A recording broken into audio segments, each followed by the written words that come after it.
ご覧の皆さん、こんばんは、バッチです。すいません、ちょっと遅れてしまいました。10分遅れちゃった。ごめんなさい。失礼いたしました。今週も生配信の時間がやってまいりました。イェイ。さあ、そしてですね、今週は、記念すべき当チャンネル玩具レビュー生配信100回目ということで、やらせていただきたいと思います。イェイ。記念すべき100回目の生配信ということで、いやー、いつも皆様、ご参加いただきましてありがとうございます。皆様のおかげで100回目を迎えることができました。イェイ。さあ、そしてですね、今週も、先週に引き続きましてですね、100回目を彩るための、玩具ということで、今回はですね、全開ジャーシリーズ、デラックス全開ジャーシリーズをレビューさせていただきたいと思います。いやー、前回はね、かなり僕の中でいろいろね、試行錯誤を、してしまいまして、はい、非常に楽しく白熱しまして、ちょっとね、長い、配信になってしまったんですけれども、はい、めちゃめちゃ楽しくやらせていただきました。でね、あの後、そう、大全開王、実はですね、前回、メインの俺合体として大全開王ってね、全開時4体の全合体を俺合体でやったんですけど、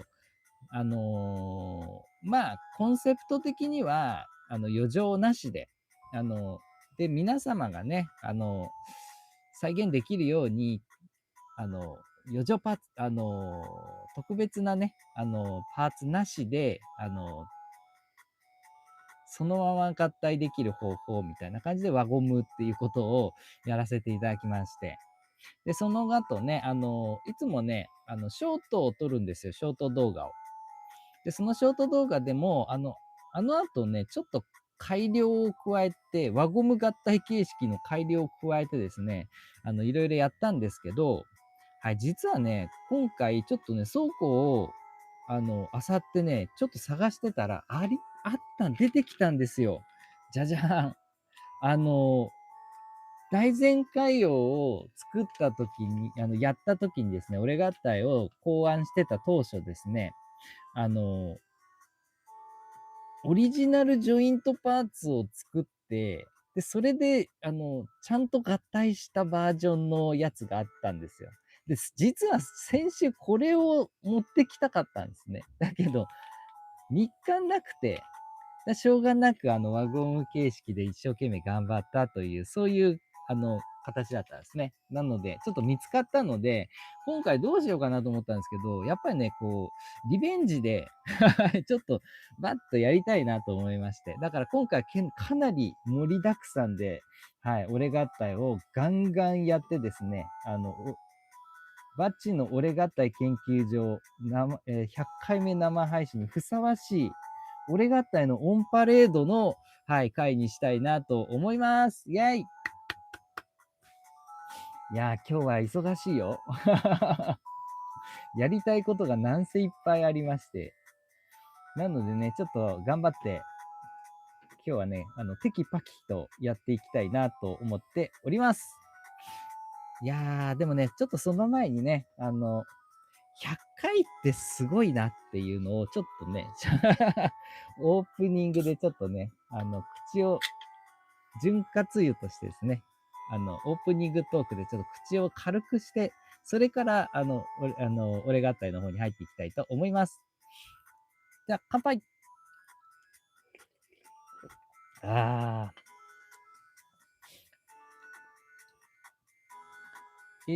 少々お待ちください。ちょっと今、パッと配信の準備をしてしまいます。いやー、今回もね、余裕を持って、やりたいなと思ってずっとね、計画立ててたんですけど、やっぱね、土壇場でいろいろやいのやいの始まっちゃってね、なかなか準備に降りてこれないっていうね。ジレンマがございまして、今日も10分ほど遅れてしまいました。失礼いたしました。いただいてますね。えっと、男仮面ライダーセーバーさん、おめでとうございます。スーパーゼンカイザーたちかっこいいです。どうも、男仮面ライダーセーバーさん、よくお越しくださいました。ありがとうございます。こんばん、こんばんは。今日もよろしくお願いいたします。俺が体研究所さん。ギャバンインフィニティの動画見ました。ありがとうございます。どうもありがとうございます。いやね、そうそうそう。つい先日ですね、ギャバンインフィニティの玩具情報が出たので、それのレビューってことでですね、ちょっと動画撮らせていただきまして、で、それアップさせていただいたんですけど、内容としてはね、結構ちょっと辛辣なことを言ってしまいまして、前回の、前回っていうかね、ミニプラの、ブラック大獣人が出た時に、ちょっとそこら辺のレビューっていうかね、雑談動画で、上げさせていただいた時にはね、かなり否定的な内容を言った時にね、めちゃんこ叩かれたんですよ。そう、びっくりするぐらい。いつもそんなにコメントいただけないんですね、言うて。動画上げてもそう。3つか4つくらい、ありがたいことにですね、動画を、コメントをね、いただけたりすることがあるんですけども、だいたい言ってそんぐらいなんですよ。いやー、だけどね、来ましたね、ブラック大獣人の時にはね。ほんと、20何件くらいコメント来たんですけども、ほとんどぶったたいて喧嘩腰なんですよ、みんな。どうしたっつって。いつも来ないのに、どうした今日だけっていう感じのすごいのが来て、で、ちょっとね、動画のね、コメントでね、かなり荒れちゃうんで、申し訳ないですけど、全部非表示させていただいたんですけど、そこから比べるとね、全然大丈夫でした。今回は。なんだろうな。皆さんもちょっと思うところあるんかもしれないですね。うん。100% 同意ではないにしても、3割ぐらいは同意していただける部分もあったのかもな、なんていうふうにちょっと出してから思いました。だけどね、ちょっとね、いきなりの話なんですけど、そう、もしね、見てない方がいらっしゃいましたら、ぜひぜひ、当チャンネルのですね、動画欄の方で、置いてありますので、もしよろしければ、ラジオ感覚でですね、聞いていただければなぁなんて思います。雑談動画なんで、べしゃりがメインですので、はい、音だけでも楽しめるかなと思いまして。でね、その内容なんですけど、かなりね、思ったことをズバズバちょっと言っちゃってる動画になってておりまして。他の方はね、基本的には全部肯定的な感じのお話し方をすると思うので、ちょっとぐらいはね、僕みたいな頭の悪いやつが、ズケズケね、どこに忖度もせずに悪いこと言ってもいいかな、なんつって言っちゃってる動画なんですけど、あれでもね、実は僕、言おうとしていたところ、さすがにこれダメかと思ってね、結構カットした部分あるんですよ。僕ほとんどね、カットしないんですね。動画基本アドリブでバーっと撮っちゃって、聞きづらいね、とかそのとか無言の部分とか、間とか、変な間とか、そういうのはね、編集でカットしていくんですけど、内容自体はね、ほとんどカットしないんですよ。だけどね、さすがに編集しながらね、いや、これはさすがにダメだろうと思ってカットしてる部分とかが結構あって、うん。あれでもね、まだちょっと言い足りてはいないっていうね。うん、でもね、あのーその後ね、ちょっといろいろ新しい、お話とか、僕の中でね、ちょっと合点がいく部分とか、気づきみたいなのがありましてね。うん。当初、あの動画を編集したり撮ったりしてる時よりかは、状況は好転してるかなと。いい話も出てくるなぁ、なんつって。だから、悲観ばっかりしなくてもいいかもなっていうふうに思ってるのが今の現時点の話みたいな感じですね。あんまりね、突っ込んだ話しちゃうと、言っちゃいけない話もね、バンバン言いそうなんで、これぐらいにしてやめとくんですけど、本当は言いたいんですよね。本当は言って、事態がね、出た時にね、うちうちの中でも、ね、ほら言ったでしょって言いたいっていうね。ただそれだけの自己満足のためにですね、一旦このね、置いときたいお話を置いときたいなっていう部分あるんですけど、ちょっと今回は、ちょっとやばそうな話なんでやめときます。というね、よくわかんない話をいきなり言い始めてしまって申し訳ございません。男仮面ライダーセーバーさん、両手がソード5からかっこいいです。ありがとうございます。こちらですね。こちら、両手がソード5カラーの、もうちょっと突っ込んでですね、全パーツを全合体させたバージョンの、はい、テガソード、インフィニティディバイン、両手がソードインフィニティディバインなんてね、勝手に命名してるんですけども、はい、こちら、突然、前回者じゃないところから話が始まるというね。というところで、動画をね、出させていただきましたので、ぜひぜひ、こちらの方、まだ見てない方いらっしゃいましたら、ご視聴いただければなと思います。こちらに関しましても、ゴムバンド形式がですね、一箇所だけあるんですけど、それ以外は、ほぼ全部、なしです。輪ゴムもなければ、オリジナルジョイントもない。もう、持ってる方だったら誰でもできる折れ型になっております。で、しかもめちゃめちゃかっこいいでしょう。でね、なんでこれ置いてるかっつったら、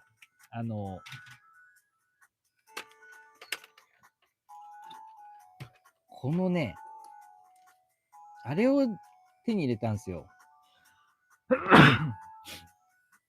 これ、50ウルフのパワーアップするリング。これ。いや、これね、こいつはね、欲しかったんですよね。うん。買ってなくて、リング系はほとんど。なんでね、このリングも買ってなかったんですけど、でも、かっこいいじゃないですか、なんか形として。ね。これギミックもあるしね。だからね、この両手がソード出た時に、ほら、胸にね、リングがセットできる形状じゃないですか。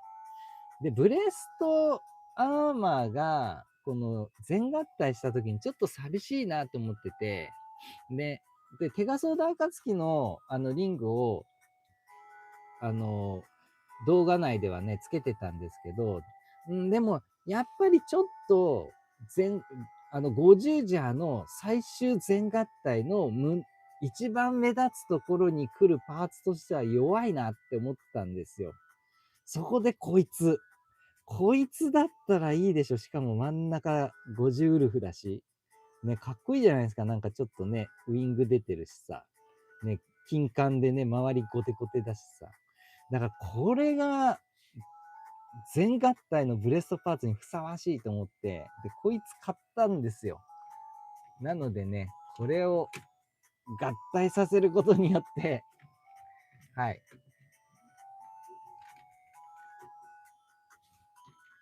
50ジャーの全合体が最終完成形に持ってこれたと自分の中では話題になっておりまして。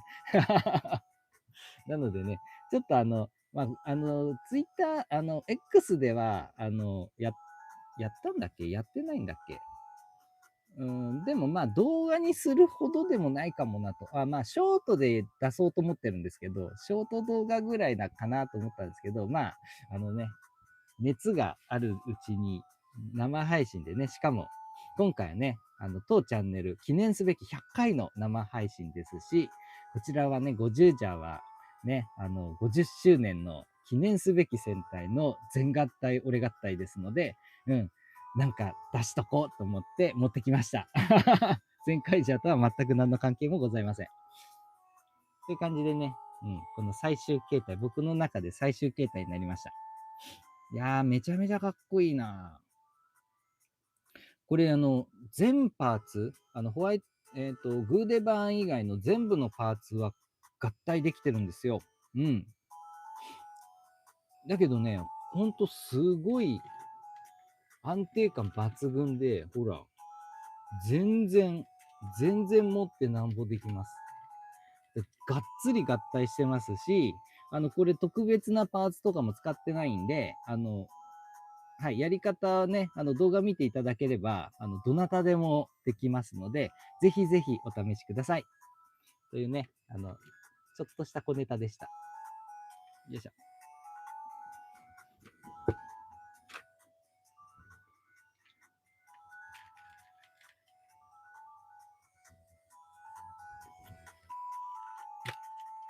よいしょ。ね、本来はこいつらが主役です。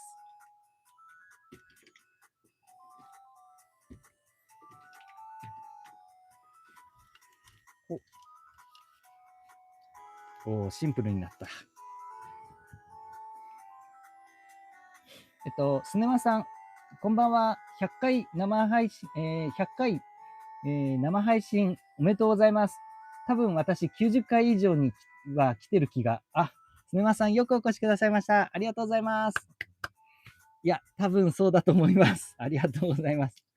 本当にね、もうスネマさんもはじめ、もうね、いつも来ていただいてる皆さんに支えられて、なんとかね、こう生配信続けさせていただいてね、100回いけたっていうのは僕の中ではね、かなりこう嬉しくて、いやー、本当に皆さんのおかげです。ありがとうございます。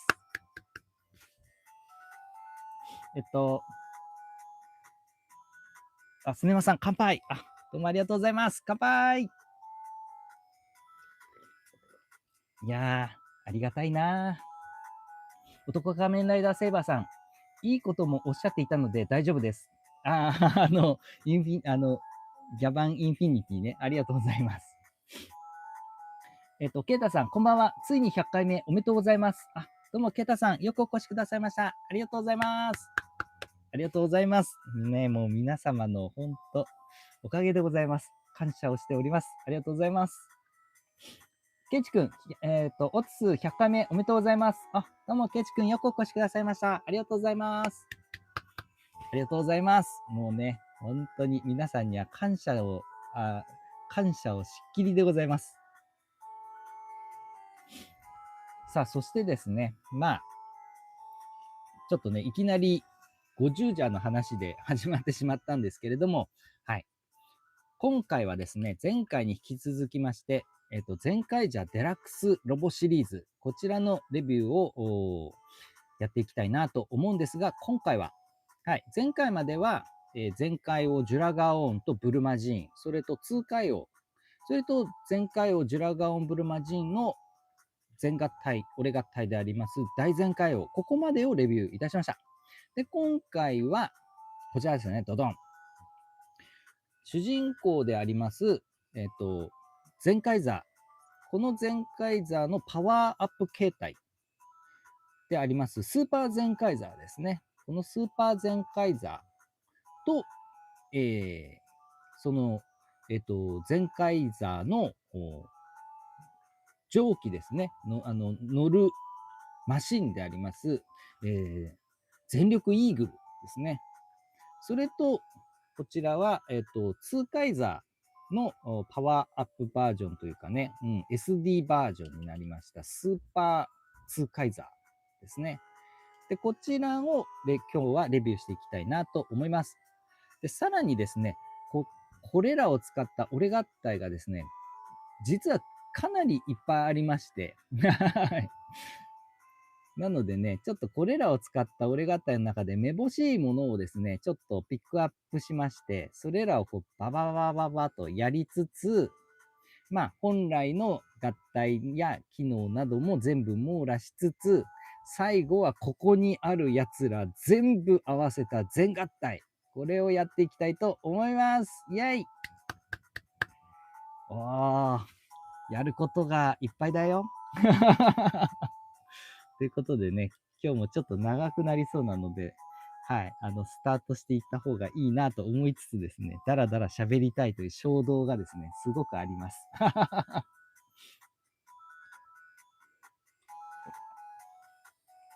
やっぱりね、生配信は喋っちゃうんですよね、だらだらとね。よろしくないんですね、これがね。男仮面ライダーセーバーさん。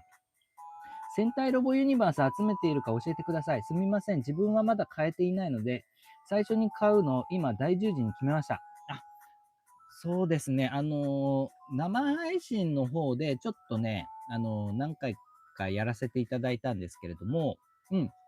大獣人、ユニバースシリーズだとね、大獣人、ガオキング、あとなんだっけ、あとブラック大獣人、それとゴーカイ王、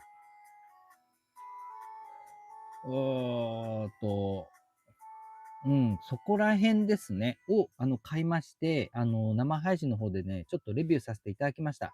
アーカイブもね、残しておりまして、俺合体なんかもやっておりますので、ぜひぜひ、ご視聴いただいてですね、いただけたら、もしね、買った後の、なんかこう、あれって組み替えて合体したりするじゃないですか。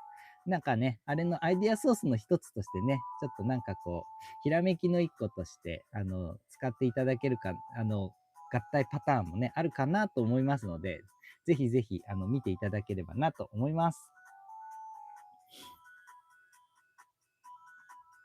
カメラダス、男カメライダーセーバーさん、しょうがないです。あ、ベラベラ喋っちゃうってやつね。ありがとうございます。さあさあさあ、それでね、何からやっていこうかなっていうところで、まずはですね、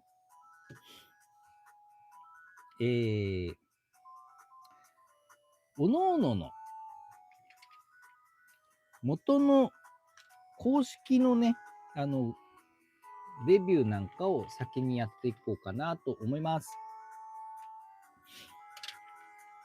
それ以降からね、俺合体を徐々にバンバン出していくっていう感じの方が分かりやすそうですね。うん。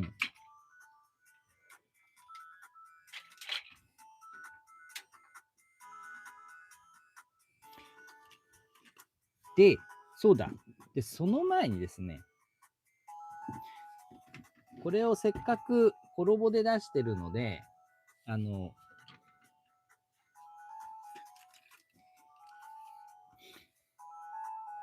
ちょっと一旦ね、紹介しときたいなと思ったのが、はい。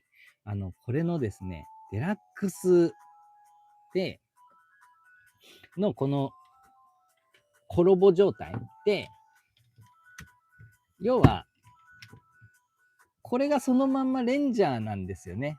ジュランが変身した姿なんですよ。うん。全開ジュランでね。チェンジ全開で変身した姿でもあるじゃないですか。ロボであり。ということはですね、戦うときに変身するアイテムが必要なんですよね。ねえ。あ、そっか。しまった。これではないか。あ、そうだ。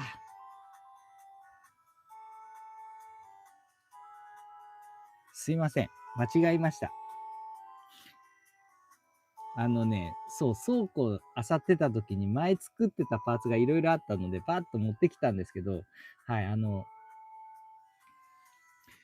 ゼンカイジャーのね、やつじゃなくて、ドンブラザーズのやつ持ってきちゃった。ドンブラスター持ってきちゃいましたね。これで、要は何かっつうと、こうやってデラックスでね、持てるやつを作ったっていう話をしようと思ったんですけど、間違えてドンブラザーズの方持ってきちゃった。失礼いたしました。今のはなしです。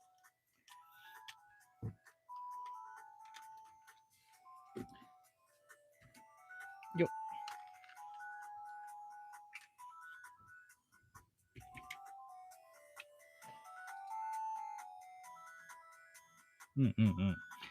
ということで、まずはね、シンプルに、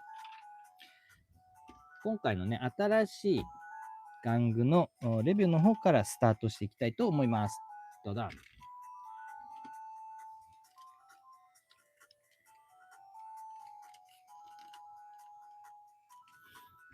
はい。今回メインでご紹介するのはこちら、ドン。スーパーゼンカイザーですね。こちらはゼンカイ、主人公でありますゼンカイザーですね。はい。カイトくんが変身しましたゼンカイザーの、強化バージョンですね。パワーアップバージョンで、はい。ゼンカイザーもパワーアップしたらロボっぽい形状になるというね、面白いですよね。はい。スーパー戦隊の中でもかなり得意な、パターンかなと思います。ね、ロボに変身するってやつですね。うん。まあ、一部ね、ドンブラザーズもね、アルターってやつにありましたけど、それとはまたちょっと全然違うし、あとキャラがね、全員ロボに変身するっていうのが新しくてすごいですよね。うん。で、その変身するやつも過去のスーパー戦隊のロボットがモチーフになっておりまして、でこちらのゼンカイザーは、まあね、もう見たらわかる通りですね、10レンジャーですね。10レンジャーの、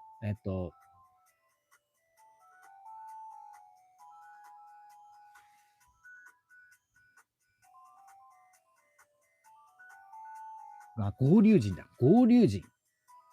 合流人というよりかドラゴンシーザーですね。ドラゴンシーザーがモチーフになっている感じですね。これはね、やっぱすごいなって思いますよね。まさかドラゴンシーザーに変身する主人公っていうね。また、ティナノじゃなくてドラゴンシーザーってところもすごいですよね。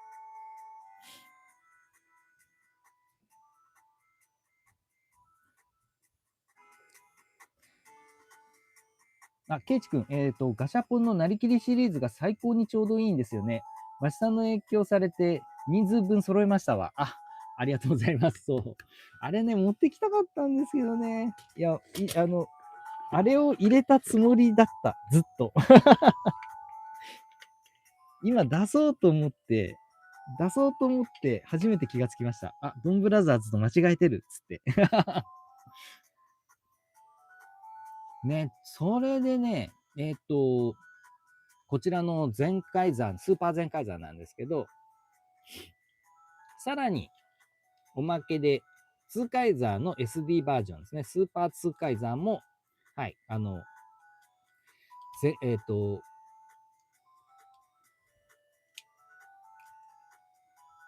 まあいいか。スーパー全カイザーとともに、ツーカイザーもパワーアップして、この SD に変身するということになりました。で、こいつらもね、合体パターンがすごく特殊で、この2体で合体するっていうのが1個と、はい。で、もう1個が、ジュランと合体して、スーパー、全開王になる。要は、ジュランとこいつが合体するってことですね。うん。新しいもう一パターン目の全開王と。で、さらに、こいつが、通海王と合体して、スーパー通海王になるというね。なんかね、そういう特殊な、この二人が主人公と準主人公二人の強化形態が、ロボの強化パーツになる感じですよね。なんかここら辺の構成もすごく面白い、新しい構成だなと思います。でね、一体ずつ見ると、かっこいいですよね。とにかくスタイルがね、ちゃんとしててかっこいい。うん。でね、後ろもこんな感じで。なかなかね、整っていて面白いなと思います。可動もね、これちゃんと足が前に向いたり、膝がね、曲がったり。うん。デラックスの中ではかなりの可動域を誇っております。で、ちょっとね、簡単なところから言うと、この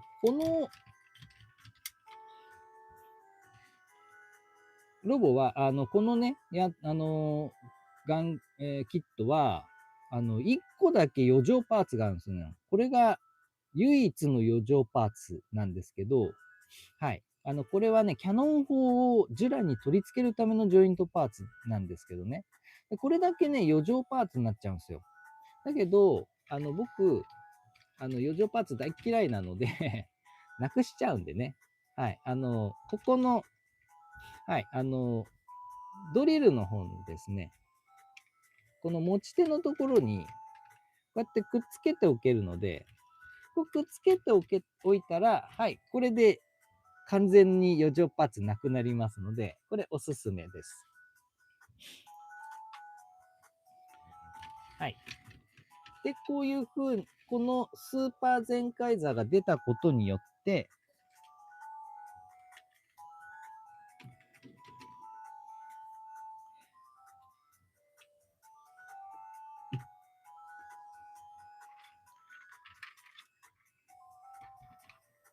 はい、こういう感じで、5人揃って全開ジャーができるようになったってことですね。おー。で、またね、スーパー全開座は他のね、奴らよりもだいぶでかいです。1.5 倍ぐらいでかいんで、はい。なんかね、こうやって見るとトランスフォーマーのね、合体戦士みたいな感じの構成になりますよね。それもなかなか面白いなって思います。ただ、これは5体は、この5体では合体できません。で、合体するのは、ジュラントだけです。ジュランとブルーンですね。このジュランとブルーンには合体できます。でも、公式的には、このジュランですね。ジュランと合体するっていう感じです。なので、まずは、この2体で合体させて、スーパー全開王の方をやっていきたいと思います。ね、こちらに関しては、前回のね、全開王の時の変形と全く同じ変形をいたします。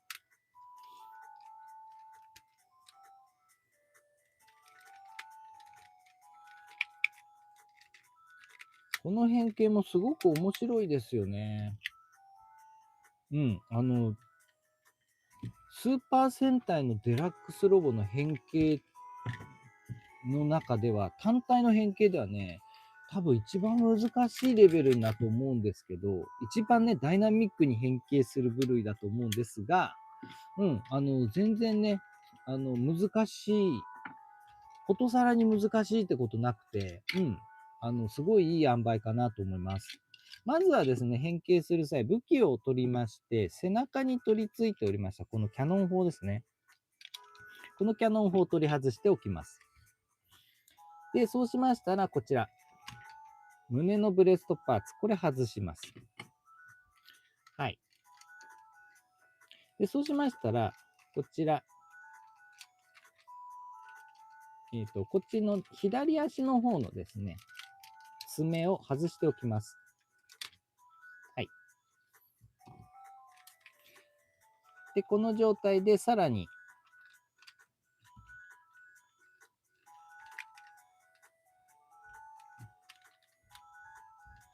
左手か。左手の方を外します。で、拳のところを展開して、はい。こんな感じのキャノン砲を出しておきます。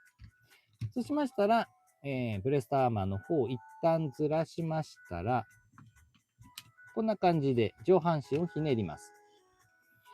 そうしましたら、こちら腕を前に出しまして、外した腕を後ろ側に合体させます。はい。そしてゴンブトの腕になるわけですね。で、足の方ですね。足の方は股関節で割って、はい。左右でガッチャンコ。これでゴンブトの足になるわけですね。はい。これで合体準備完了です。そうしましたら、こちらの方に合体。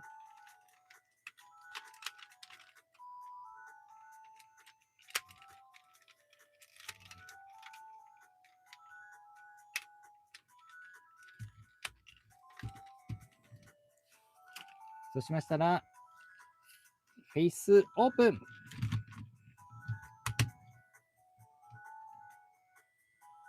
フェイスオープンじゃないな。すいません。そっか、まだありました。失礼いたしました。そしたらね、先ほど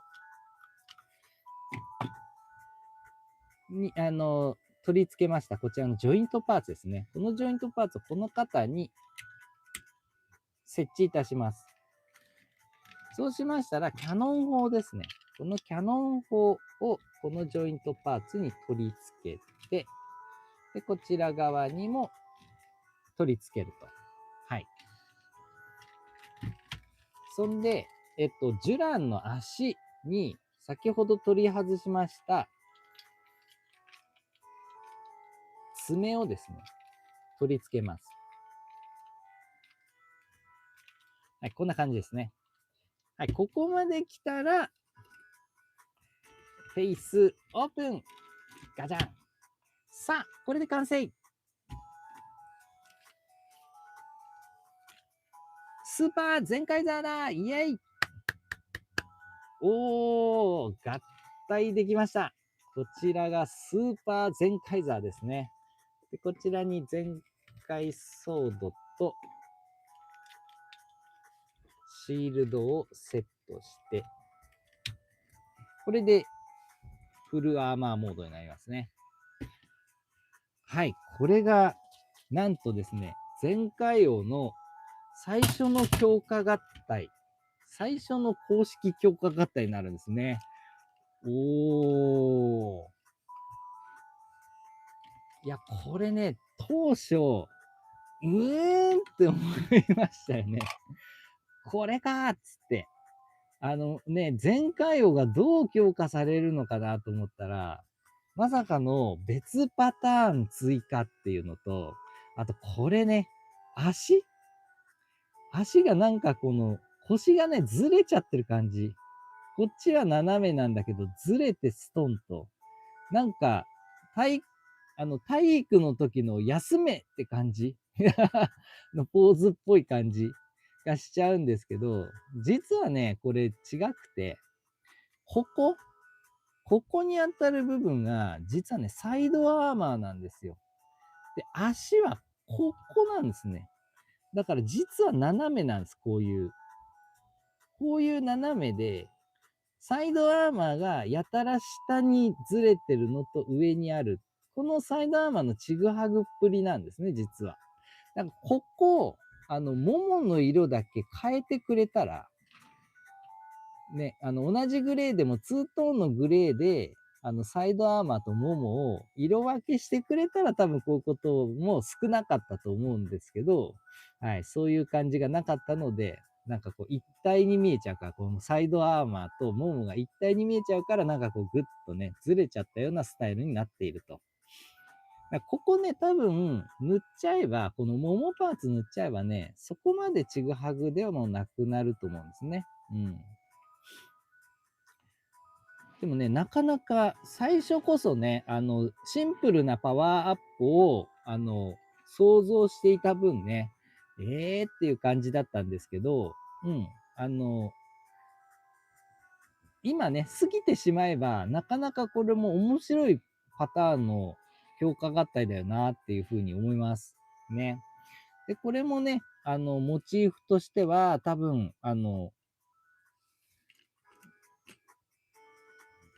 大獣人のパワーアップ形態だと思いますね。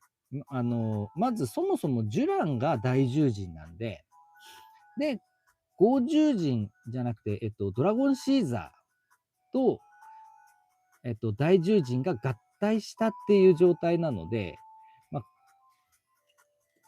モチーフとしては、重低大獣人か究極大獣人って感じなんですよね。うん。で、それを合わせる、表しているように、この頭部にですね、キングブラキオンの頭部が、はい、模されてるんですね。で、この頭部を持って、多分これで究極大獣人なんだよっていうのを表しているのかな、なんていうふうに思います。うん。まあね、もうちょっとリッチな、ギミックをちょっとね、こちら側からは想定しちゃってたので、なんかこういう感じか、つって、ちょっと残念っぽい感じはあったんですけど、今となってしまえばね、なかなかこれはこれで面白いなっていうふうに思います。顔もね、バイザー形式なんですよ、この顔も。なので、ここら辺のね、顔のパターンは、合流人に習ってるなっていうところも、なかなかね、オマージュとしては面白いですよね。はい。というところが1点。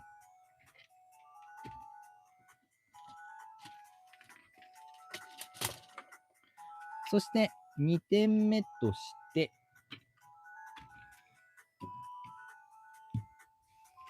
今度は通過用ですね。この通過用をパワーアップしていきたいと思います。まずは、前回同様に、数回座の合体モードを作っていきます。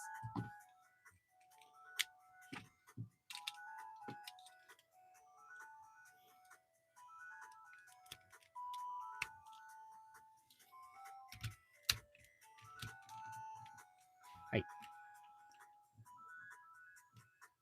で、こういう状態にしまして、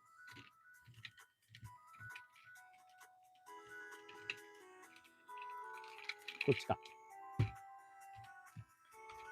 で、蓋を開けまして、そうしましたら、この、スーパーツーカイザーですね。この、お腹にめちゃんこ出てる、この、顔これを取り外しましたら、こいつを、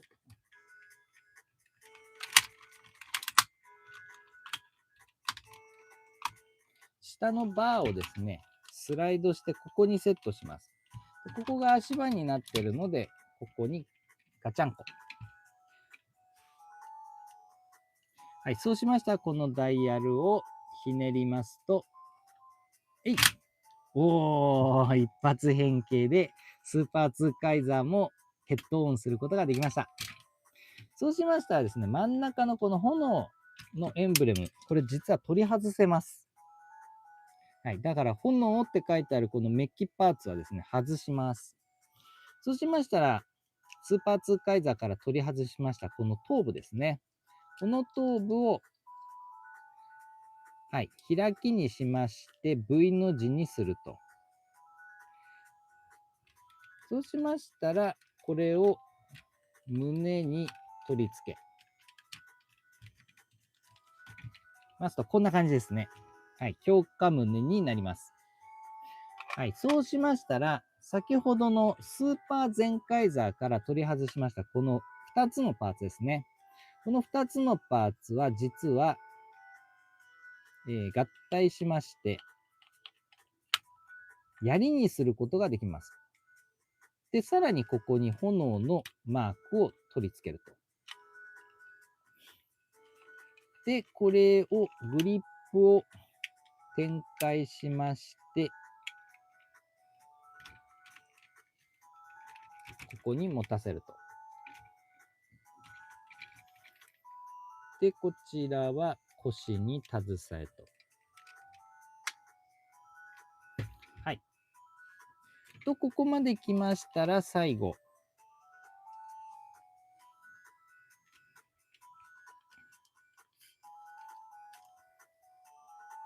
はい。この頭部をくるっと回すと、バン。はい。かっこいい顔が出てきまして、さあ、これで完成。スーパー通過用だイエイおー。これでスーパー通過用になりました。少々お待ちください。ごめんなさい。よいしょ。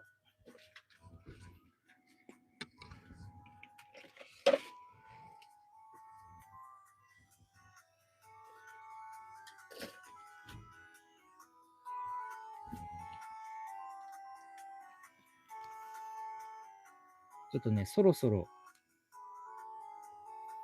スマホのね、電源がなくなってきたので、ちょっと充電をしつつ。合体できました。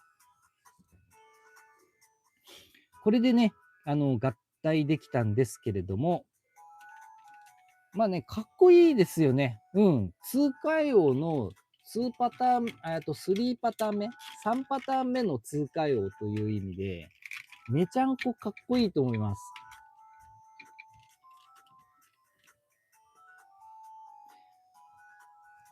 そう、めちゃんこかっこいいんですが、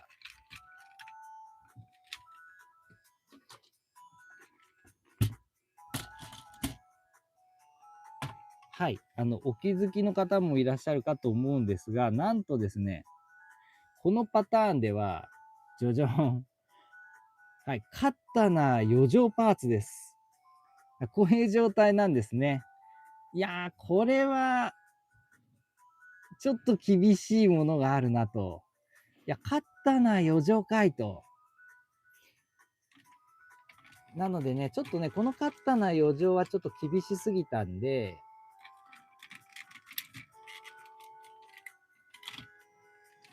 当初はですね、こういうところに、こんな感じで隠していました。で、これで載せることによって、これで余剰パーツなしのスーパー通過用って感じにやってましたね、当初は。はい。で、これね、なかなかかっこいいなと。うん。3パターン目の、まあ、通過用カッタナ、通過用リッキーと、で、3パターン目のスーパー通過用っていう形で言ったら、すごくかっこいいなと思うんですが、やっぱりですね、うん、スーパーになったんですけど、まあ、変化したのが頭と胸と武器だけなんですよね。うん。かっこいいですよ、すごく。かっこいいんですが、うん。変化量としてはなかなかちょっと寂しい部分があるなと思うので、ちょっとここからアレンジね、アレンジをしたいなと思います。でちょっとだけ改造しちゃったんですけど、はい。僕ね、このカッタナ、このカッタナをね、ここに取り付けられるようにいたしました。はい。ここですね。で、ちょっと腕を跳ね上げて、はい、ここに合体させてみました。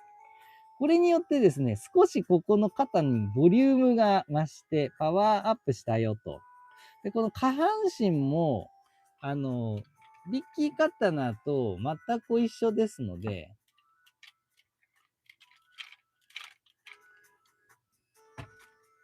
スーパーの時はこっち側をフロントにしてですね、で、腰に携えていたバルカン砲をここにつけてしまおうと。で、もうちょっと言うと、この肩の顎を開くと。はい。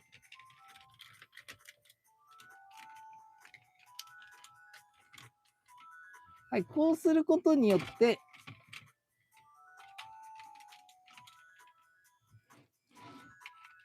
よ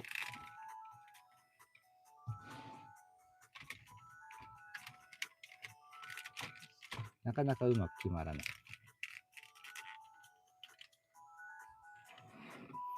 さあ、これで完成。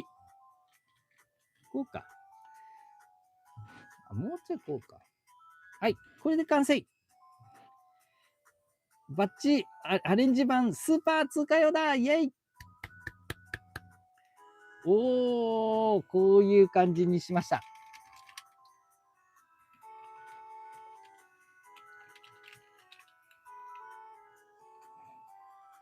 おー、これでなんかちょっとね、だいぶ、刀リッキーと、下半身も変わったし、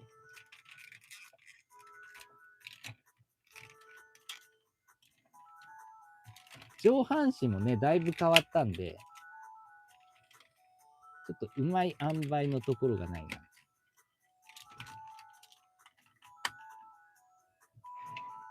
これでいいか。ね、肩も、ちょっとね、両肩とも変化を出しまして、でね、下半身も変化させて、で、頭も違って、群れも違うと。で、強化武器も持ってる。これで、うん、だいぶ変わったんじゃないかなと。うん。そうするとね、素直に3パターン目としてかっこいいなというふうに思います。おー、いいですね。ちょっとしたアレンジです。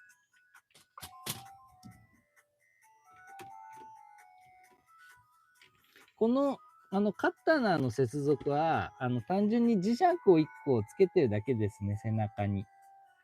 なので、ネオジム磁石で合体させてるっていう感じです。おー、これでパワーアップした2体の通過葉と全回葉ですね。にすることができました。ね。で、当初ね、これがね、強化合体だと言われてたんですよね。だから全力全開王っていうのが出るまでは、もうこれが最終強化形態だったんですね。全開ジャーの。まあちょっとね、最終強化ロボっていう意味で言うと、ちょっと弱いなっていうのはあったんですけど、ただね、今から考えるとこれが中間形態のロボになるんで、そういう意味ではね、すごく面白いバリエーションの合体だなというふうに思いました。ただ、そこでもね、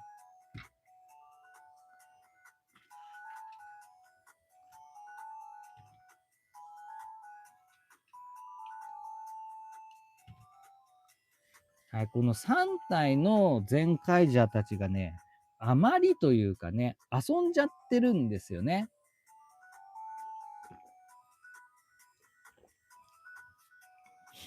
これがちょっとつまんないですよね。一応、ジュランの代わりにブルーンを合体させることは可能なんですけど、なんかちょっとつまんないですね。ということで、じゃあ、この3体で強化合体できないかなと、はい、考えまして、ちょっと考えたものがあります。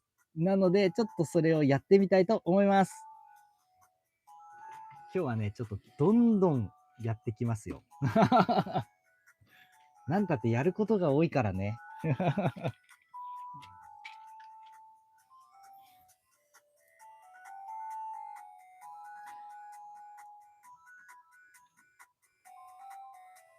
はい、山中幸雄さん、主さん、皆さん、こんばんは。お疲れ様です。今日は母の祖母の家に泊まっています。どうも、山中幸雄さん、よくお越しくださいました。ありがとうございます。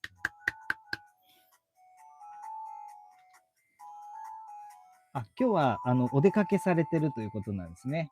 そして山中幸雄さんからスパッチャを頂戴いたしました。山中幸雄さん、いつもありがとうございます。乾杯。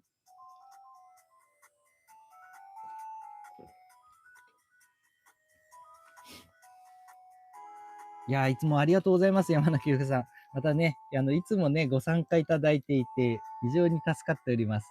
いつもありがとうございます。そして、とてもかっこいいですね。主さん、100回目おめでとうございます。どうもありがとうございます。いや、皆様のご参加していただいている、あるいはね、アーカイブをご視聴いただいている皆様のおかげで、はい、100回続けさせていただいております。ありがとうございます。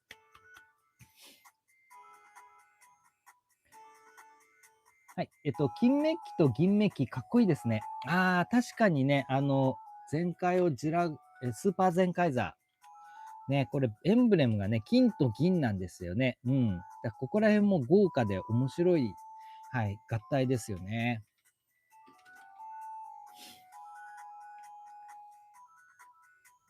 すみません、ナイスパ。ありがとうございます。山中幸雄さん、よほほい兄さんですね。そうですね。スーパーツーカイザーのね、ツーカイザーですね。ゴールド追加一家の当主ですね。ケイタさん、このアレンジ合体の方が変化楽しめるのはいいし、かっこいい。ありがとうございます。スーパー通過用ね。このね、通過用はね、やっぱね、僕の中ではもうこれ鉄板だなっていう感じになってますね。さあ、そしてこの3体での強化合体をちょっとやっていきたいなと思います。まずはですね、はい。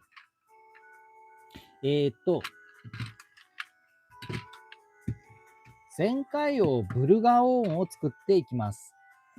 まずブルーンからやっていきますか。まあ、変形のパターンは前回やったまんまですね。はい。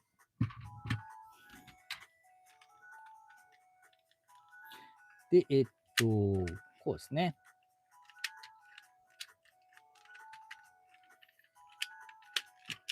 この合体がね、面白いんですよね。なんかついカチャカチャやっちゃう。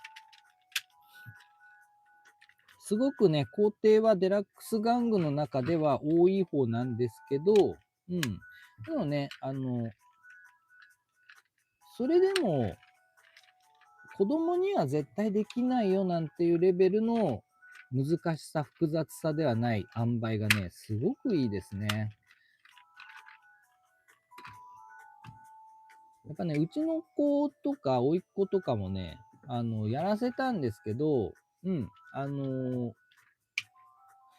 シンカリオン Z はできなかったけど、これはできたみたいなね、そういう感じのレベルでしたね。はい。これで、前回を、はい。ブルガオーンがですね。ブルガオーンができました。おー。と、ここからですね。ここから、マジーヌを合体させていきたいと思います。合体方法としましては、まず武器を外します。で、ここからマジーヌの方も合体形態に半分持っていきます。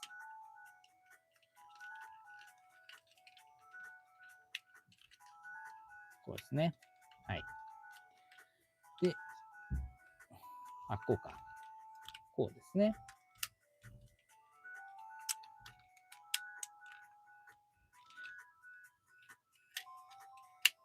はい。ここまで持ってきます。はい。こういう状態ですね。本来だったらこういう風な合体形態を取るところなんですが、はい。ウィングをつけたままひっくり返します。こんな状態。そうしましたら、こちらの腕ですね。45度ぐらいに開きましたら、ここにですね、杖とブルーのピッカーをですね、こんな感じで持たせます。で、そうしましたら、ブルガオーンですね。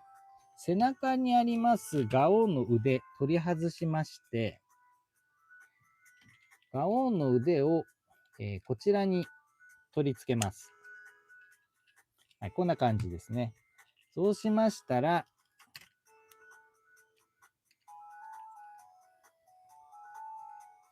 はい、このブルガオーンのですね、肩口にこの武器をですね、こっちか。失礼。こっちでした。下の方でしたね。ごめんなさい。下の方に取り付けて、で、ここのね、肩口のところに引っ掛けるように、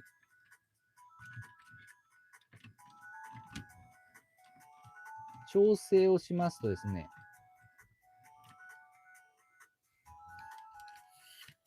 このガオーンとブルーンの、この、口のところにね、ちょうど引っかかるんですね、これが、ぐっと。はい。で、先ほどの腕も、ここでちょうど、ここにですね、うまく収まってくれるんですね。はい。さあ、これで完成。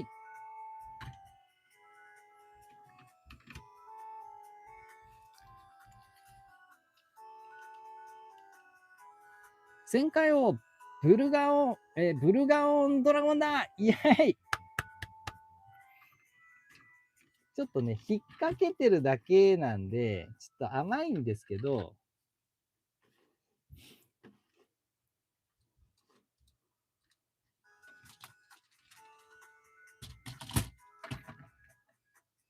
一応ですね、ほら、ちゃんと背中にね、巨大なウイングとして合体することができております。マジブルガオーンでもいいかもしれないですね。全海王マジブルガオーン。その方がなんかいいですね。マジブルガオーンにしよう。そっか。でもダメか。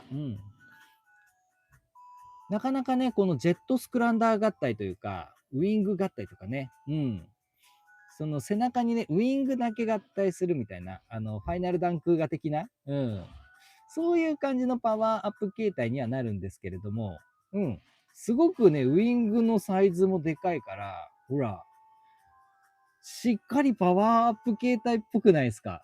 ほら、これ超僕気に入ってるんですよね。でね、この状態でもちゃんとこうやって、はい、腕をね、前に出したりすることもできます。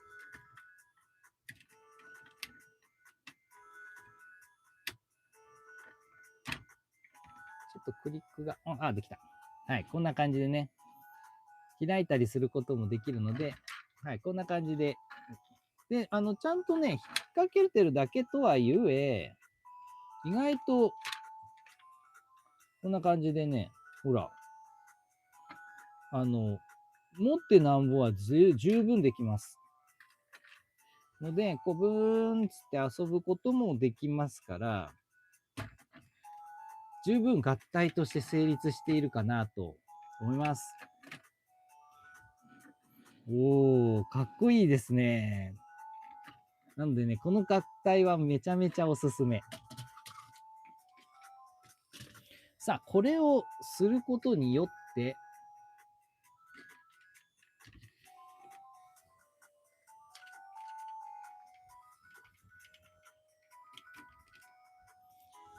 はい。こうやってですね、強化形態のロボが3体。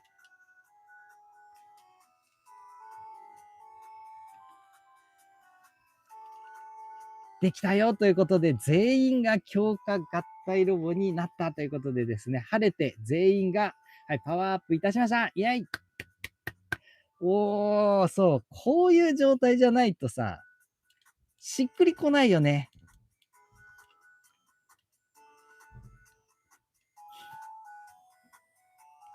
いやー、これです。まあ、中間強化形態なんですけれども、こんな感じがね、僕は一番しっくりきて素直なんじゃないかなと思います。おー、いいですね、いいですね。さあ、そしてですね、ちょっとね、こう、しげしげこれでね、眺めていたいところではあるんですけれども、ちょっとね、まだまだいっぱいやりたいことがあるので、どんどんどんどん進んでいきたいなと思います。今日はちょっとね、忙しいんですけれども、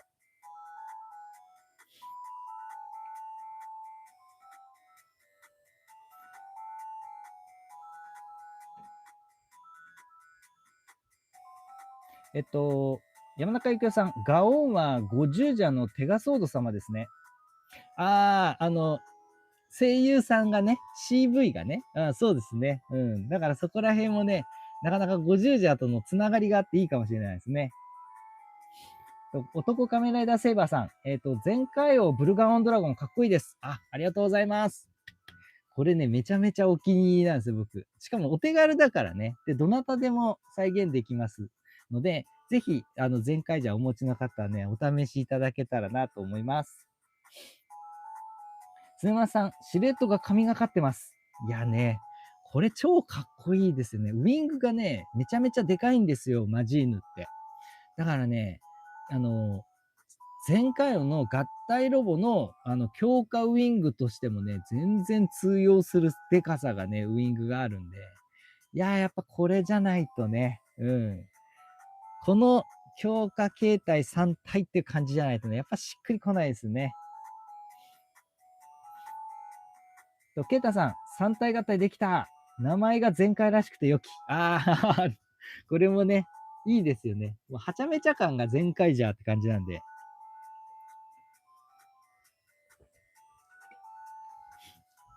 さあ、ここからですね、さらにやりたいことがありまして、で、今度は、はい。そう、せっかく合体させたんですけれども、全ばらしします。全ばらししていきます。結構ね、一個一個は大した手順ではないんですよね。数があると大変なんですよね。あれ、足が外れたよ。あった。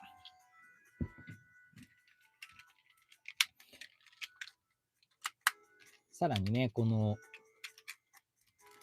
回は、単純にね、合体、合体、合体、合体っていう感じでもないんですよ。俺合体のパターンがね。いろんなパターンで俺合体してるので。なのでね、一方通行でできないから、結構戻し変形が発生してしまうんですよね。おう。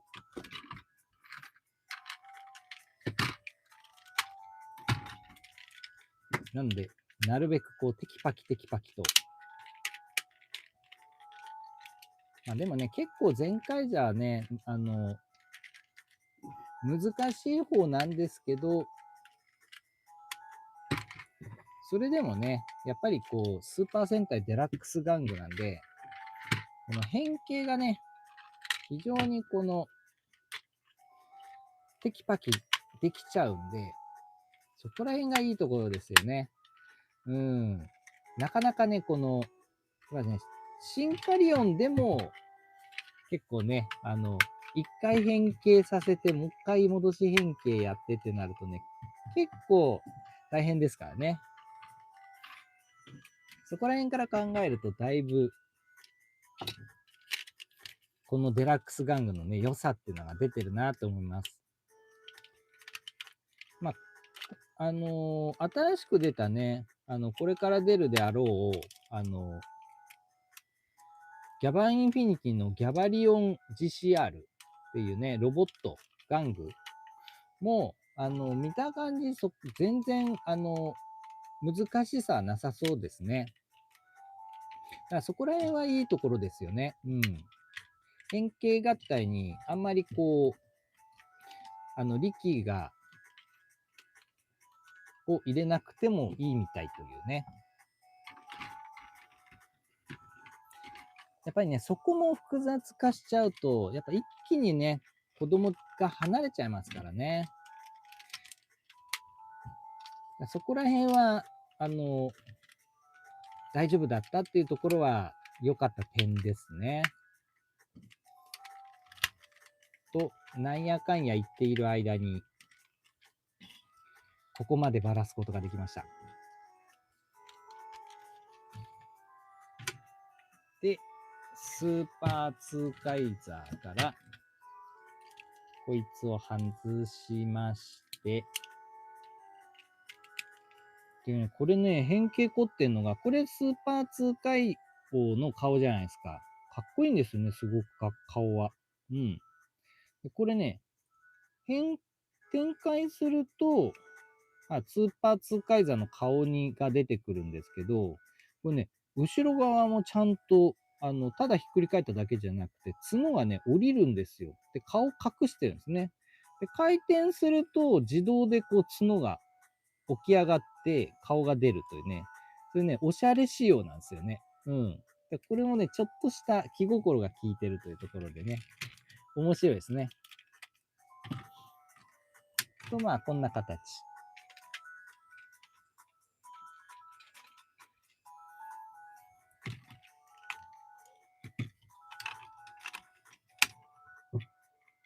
はい。と、ここまで来ましたら、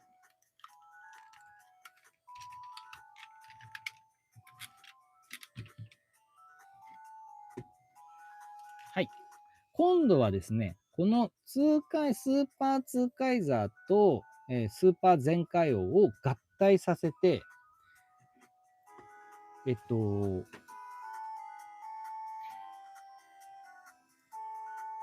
全怪獣王か。全怪獣王に、合体させていきたいと思います。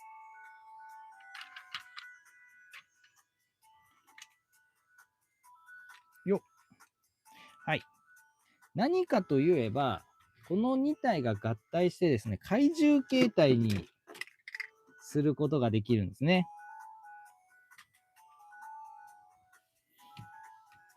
ですので、ちょっとそれをやっていきたいと思います。で、合体はね、割と単純でして、ここを取り外しまして、ここも取り外します。で、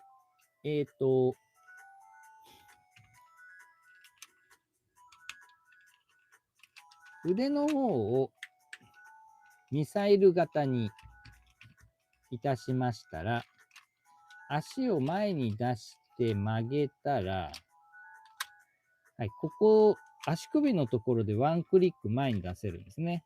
こんな感じです。はい、こんな感じにいたしましたら、はい、この槍ですね。この槍を、こちらのですね、柄の部分を畳みまして、でドリルの中間をこうやって展開しておきます。で、そうしましたら、ここ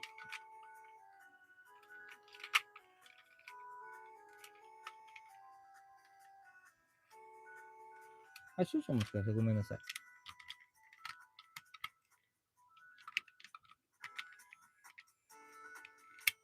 こうか。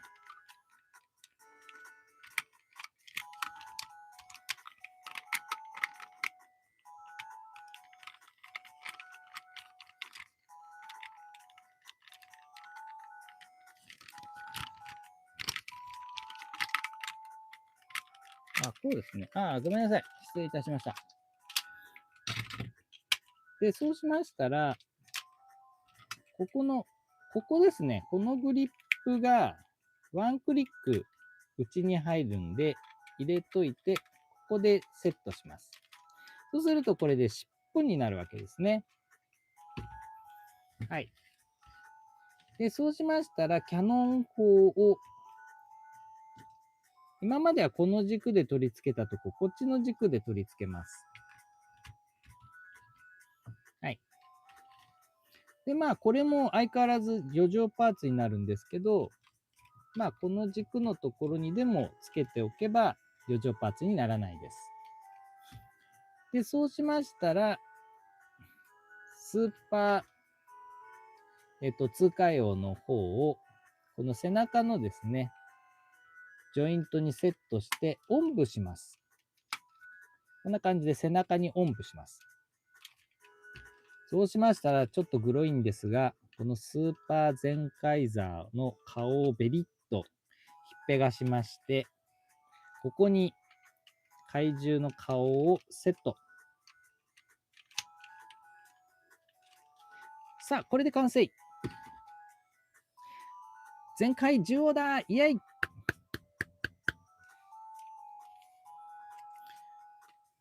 はい、ということで、完成いたしました。怪獣モードですね。主人公と準主人公がパワーアップ形態で合体して怪獣になるっていうのも、なかなか全怪獣っぽくていいですね。ふざけてるというか、はちゃめちゃというかね。うん。で、この状態で、オマージュしてるのは、やっぱり、ドラゴンシーザー。それと、タイムレンジャーの、VLEX ロボですね。の、怪獣形態。ティラノ形態ですね。で、ここら辺を混ぜて、オマージュしている状態ですね。うん。なのでね、ここら辺の爪とか、このミサイルとかはね、VLEX から撮ってますし、顔も VLEX っぽい顔をしてますよね。うん。なのでね、ここら辺、オマージュもちゃんとバッチリ、やってきてますよね。タイムレンジャーと、10レンジャーから持ってきてるっていう感じですね。ここら辺もね、この記念戦隊というか、45番目の記念戦隊としての、矜持をね、ちゃんと盛り込んでいる、はい、合体形態で、はちゃめちゃでありますが、なかなか、ウィットに富んでね、かつね、シャレの効いている合体なのかなと思います。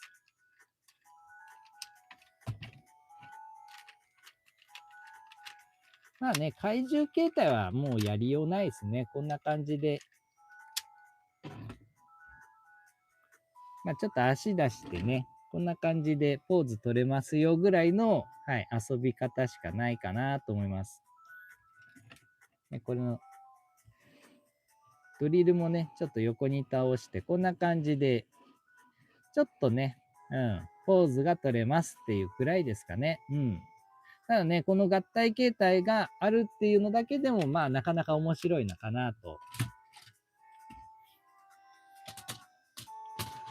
で、さらにここでもう一つ、俺合体を挟んでいきたいと思います。まずね、これが何かというと、これがですね、発表された際に、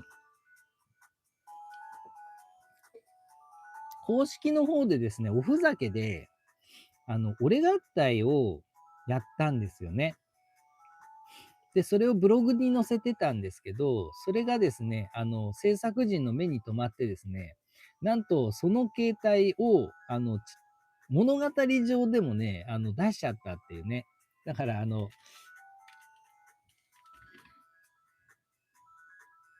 史上初の俺合体が公式で使われた公式俺合体っていうねなんだかよくわかんない状態のものを、やっていたので、ちょっとそれをご紹介したいのとともに、さらにそこから僕がちょっとアレンジしたものもやっていきたいと思います。まずはスーパーツーカイザーを取り外します。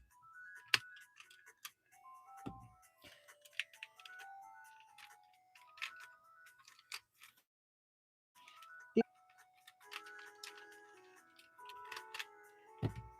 このような状態にしまして、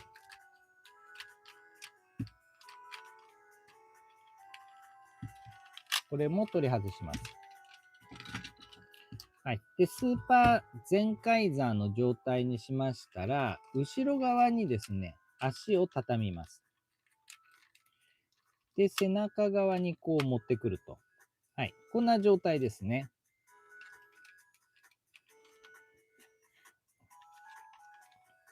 で、そうしましたら、こちらのキャノン砲を背中に取り付けまして、はい、こんな感じですね。で、そうしましたら、ドリルを伸ばして、前のブレストパーツをドリルに接続と。この状態で、はい、お尻からセットしまして、さあ、これで完成。公式俺合体の、50、50ドリルじゃない、全怪獣ドリルだイエーイはい、こちらが公式の俺合体でやっておりました全怪獣ドリルですね。で、さらにこれは劇中でもこのモードが登場いたしまして、これは必殺技として、これに一旦変形して、こうね、ゴッドバードのような感じでこう突っ込んでいったというかね。というね、必殺技形態みたいな感じで使われていたんですけれども、実際、デラックス玩具でも、はい、このような感じで再現することが可能です。ね、これ面白いですよね。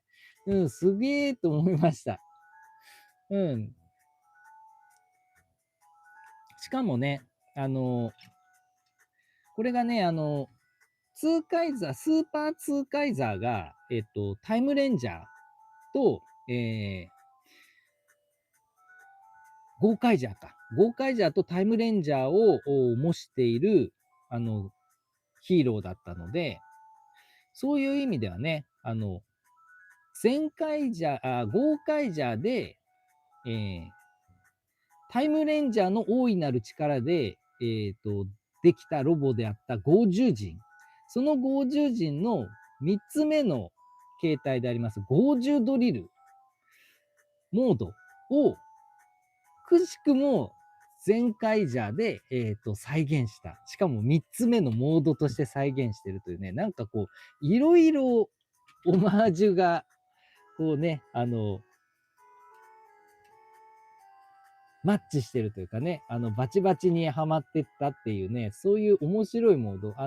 当初は、企画されてなかったというかね、企画されてあったものではないんですけど、はい、偶然の産物でできた、新しいモードで、しかもね、意味的にはすごくバチバチにはまって、すごいね、うん、素晴らしいモードだなと思います。公式俺合体。ただ、言うて、ここら辺余りパーツだよと。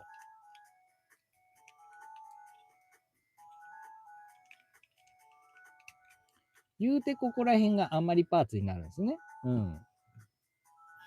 なので、ここからですね、この、全怪獣ドリルモードをちょっと俺合体、アレンジしていきたいと思います。僕なりのアレンジです。まずキャノン砲をですね、一旦こんな感じで、はい。逆デルタモードというか、全身翼的な感じにセットいたします。で、そうしましたら、ここのね、下のグリップですね。下のグリップ展開しましたら、この取り外したこのジョイントパーツですね。ここに取り付けます。でね、こうするとここがランディングギアになるんですよ。で、さっきのはコテコテコテコテ倒れちゃってたんですけど、これをすることによってね、なんと自立するんですね。はい。スタンドになって自立してくれます。はい。これめちゃめちゃいいでしょ？しかも余剰パーツなくなるし、一石二鳥。で、さらに、ここですね。この爪を1段倒します。で、そうしましたら、こちら、スーパーツーカイザーを、このね、足のね、股の中に入れまして、そしたらですね、こう足の裏の中に腕突っ込んで固定します。これはね、腕のこの渋みで挟み込むことによっての固定だけなんですけど、こんな感じで固定して、さあ、これで完成。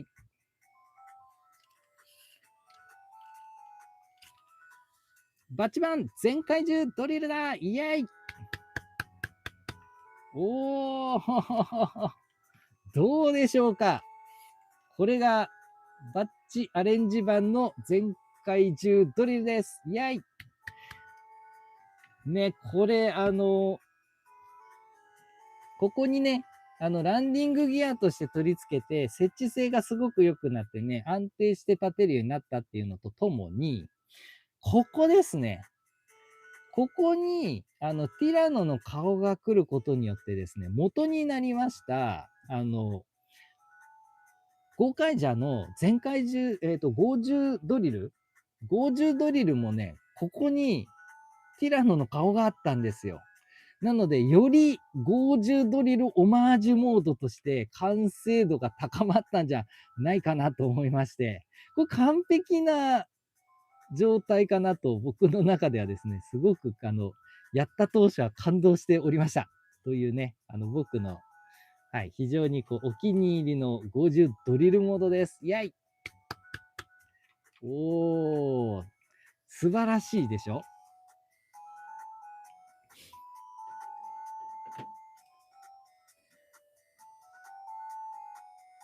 はい、山中幸雄さん、どん全会をやってほしいです。ありがとうございます。今日はね、ちょっと全会ジャーの方に振ろうと思いまして、あれはね、持ってきてないんですよね。なので、まあ、次回以降で、企画してやらせていただきたいなと思います。男仮面ライダーセイバーさん、スーパー全開をジュランスーパー通回を買ったな。かっこいいです。さっきの3体のやつね。ありがとうございます。山中幸雄さん、ジュランは仮面ライダーガブにもいましたね。CV のね。うん、そうですね。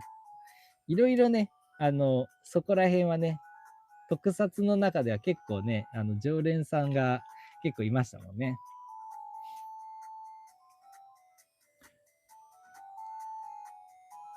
男仮面ライダーセーバーさん、全怪獣かっこいいです。さっきのね、怪獣モードね。あれもいいですよね。いいモードだと思います。すごくね。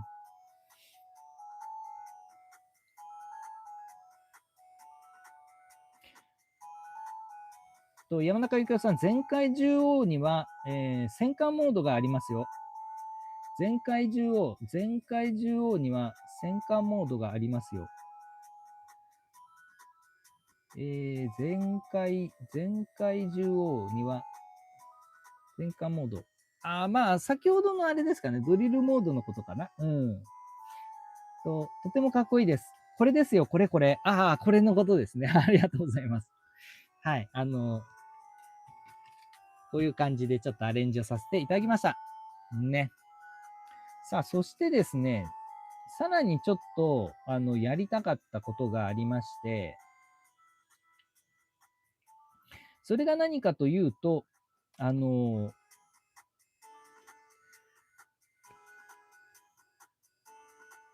僕がですね、もう一つやってたのが、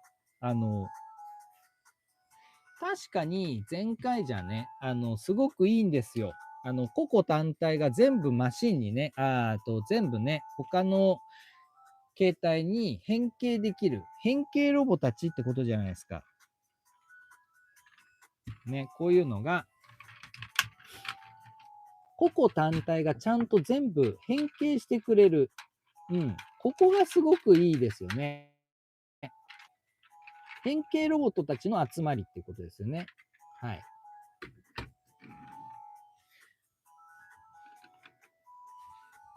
ただやっぱりこの、うん、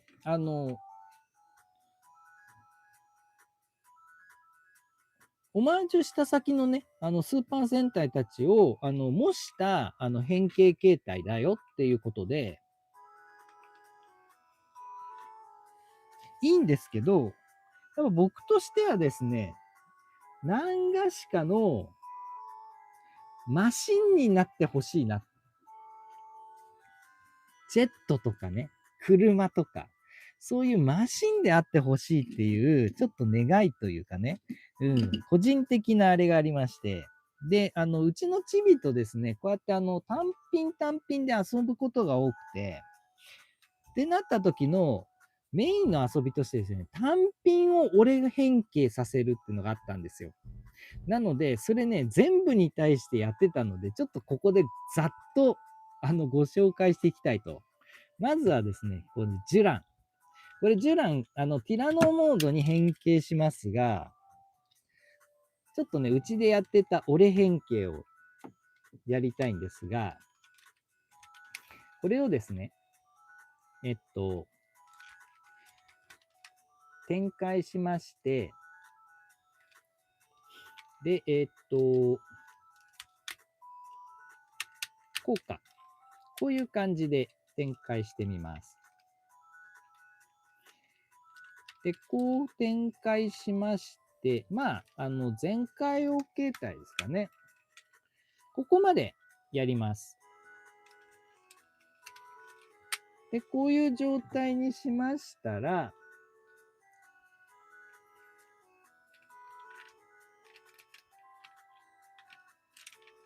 えっと、ここにですね、ちょうどこの絵がですね、このくぼみの中に収まりますので、収めて、腕でこうバッと下ろすと、拳のところでね、引っかかってくれるんですよね。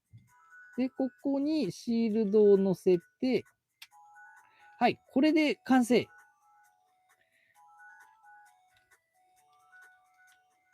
こんな感じかな。はい。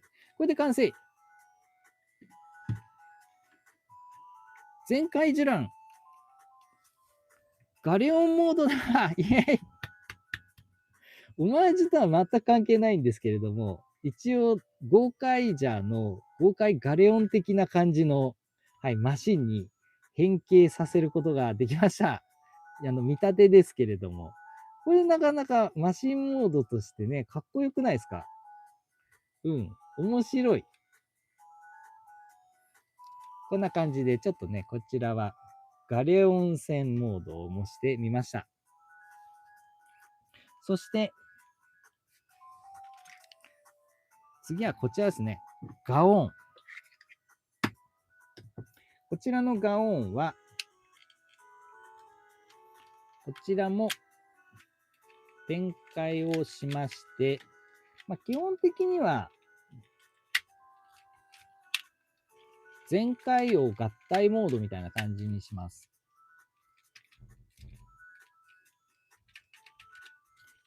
はい、そうしましたら、こちらは腕を伸ばします。はい。で、ここに、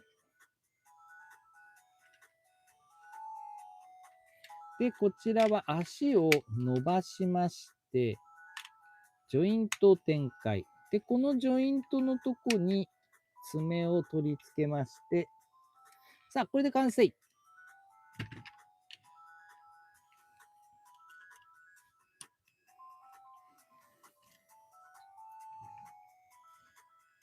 ガオンマシンモードだイェイおー、こちらも、変形させることができました。ショベルカーのような感じですかね。うん。特段ね、スーパー戦隊のなんかオマージュ元があるというわけではないんですが、僕の中では、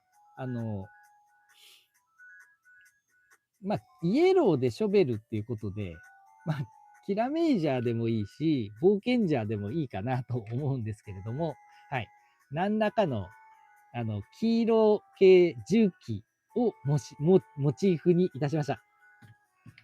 というね、なんかこの、ジュランのね、ガオーンのね、足を伸ばすことで、ここでね、ちょっとキャタピラっぽい感じのパーツとして、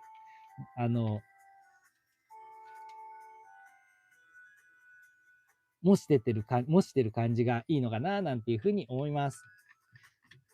これはね、実はね、基本的にはうちのね、チビがですね、考えたやつなんですよね。おー、それいいねっつって、めちゃめちゃ、褒めたら、すごい喜んでくれてたというね、そういう、僕の思い出も含みの、非常にいい、俺変形かなと思います。そして、こちらですね、バダン。マジーヌです。こちらのマジーヌ、こちらも、変形していきたいと思います。こちらのマジーヌは、はい、開きまして、こちらも合体モードですね。基本は合体モードって感じですね。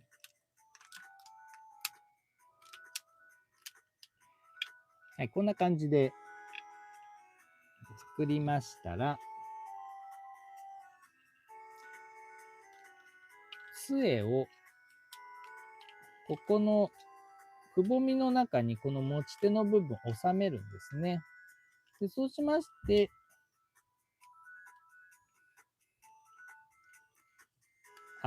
ドラゴンの首を二股にして、両サイドでこうやって挟み込むような感じでテンションかけるんですね。そうするとこの杖が固定できます。ので固定しまして、腕を後ろ側に畳みましたら、これで完成。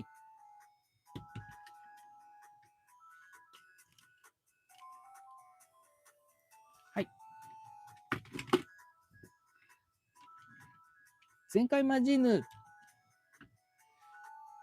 ジェットモードだイェイおー、ジェットモードに、変形することができました。ピンクのジェットっていうのがないからな、オマージュなんだって言われたら、特にないか。一応ね、なんかこう、いろいろ考えてはみたものの、まあ、マジレンジャーの、ね、パワーアップしたマジレジェンドのフェニックスでもいいかと思うんですけど、フェニックスだとマシンじゃないしなと。何らかのジェットです。でも、結構ジェットっぽくなってますでしょ、ほら。ね。結構かっこよくできたなと。うん。ね、これもね、なかなか僕の中ではお気に入りの変形モードでして、これで先ほどのね、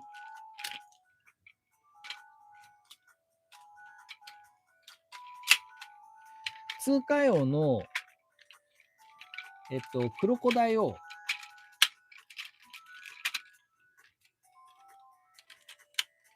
はい、こちらも戦艦ですので、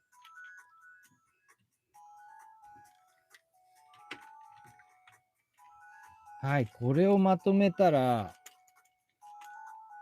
全部のマシンが、全部のですね、ロボがマシン形態にできるということで、おー素晴らしい。マシン形態、全部がね、マシン形態に変形できたと。で、このブルーン以外は、3パターンチェンジャーになったってことですね。はい、ティラノ、ガレオン、ロボ、そして合体モードで合体できると。だから、多機能になりましたね。このコロボたちが。おー。遊びの幅が非常に広がる。そしてここにね、さらにもう一体。はい。前回イーグルが出ますから、もうマシンがすげえいっぱいいるっていうね。こういう状態です。だから2、4、6、7体ですね。7機。マシン7機が全カイジャーとして出てきたと。こういうことですね。おー、素晴らしい遊び。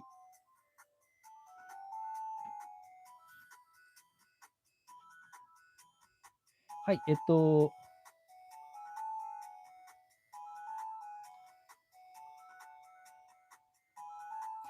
チワさん、こんばんは。会社の飲み会でした。週末はバッチさんの配信見ないと終われない。どうも、チワさん、よくお越しくださいました。ありがとうございます。おー、飲み会終わりでご参加いただけたとは、ありがとうございます。いやー、素晴らしい。チワさん。もうね、チワさんもね、毎回毎回来ていただけてるから、非常に、助かっております。ありがとうございます。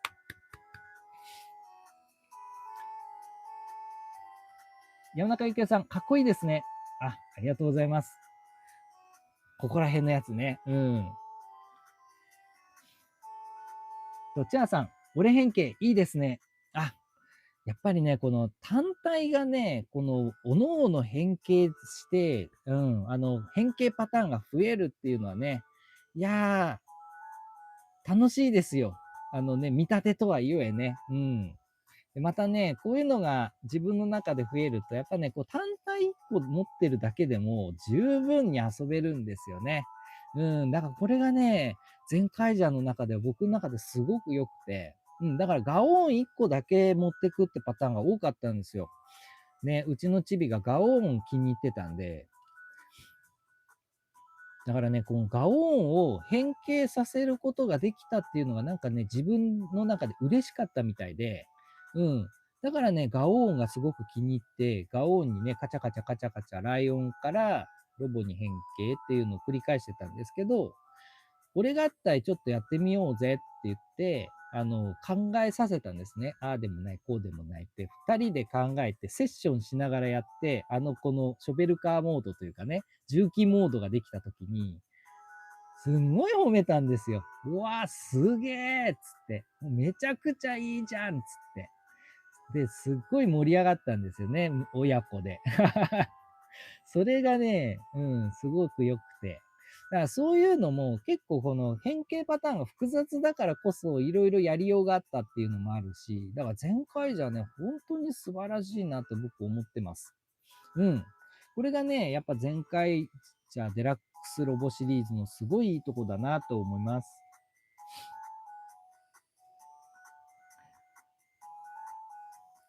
はい、んん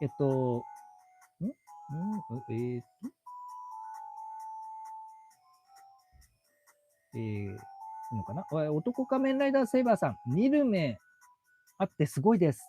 かっこいいです。すごいです。マシン形態幸せです。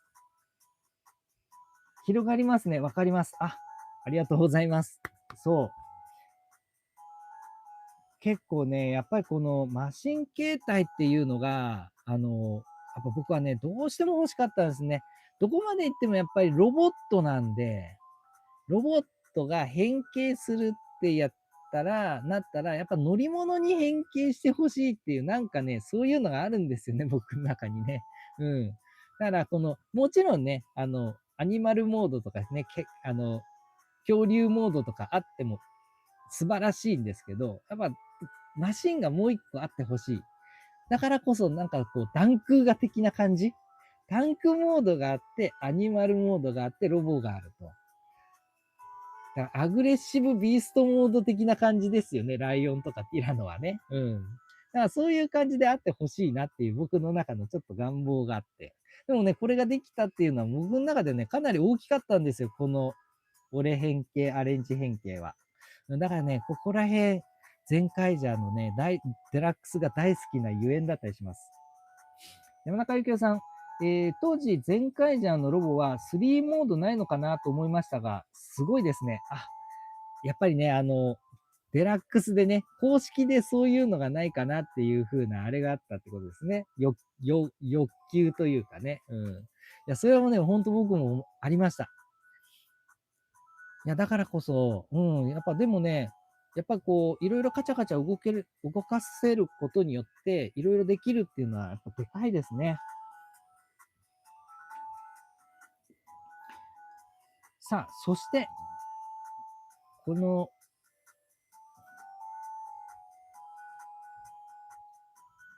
ここまでかなりね、できましたので、次は全力イーグルですね。これをやっていきましょう。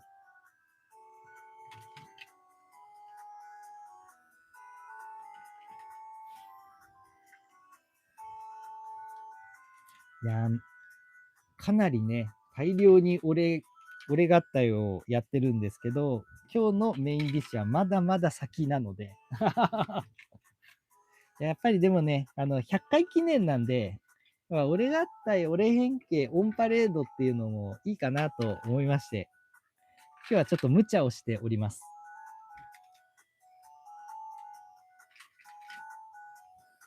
はい。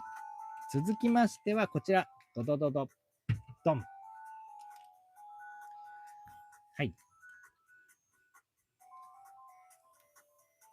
全力イーグルですね。こちらは、ゼンカイザーが乗り込むジェット型のメカですね。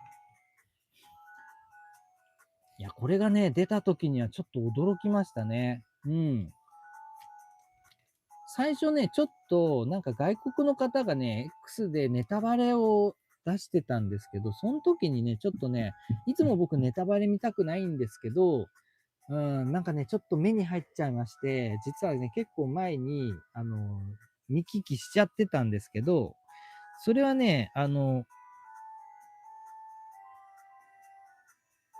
んかこう、年末あたり、最終的には、マシンが出て全合体するよみたいな、そんな感じのことをね、ちょっとネタバレで、バレをね、見ちゃってたんですよ。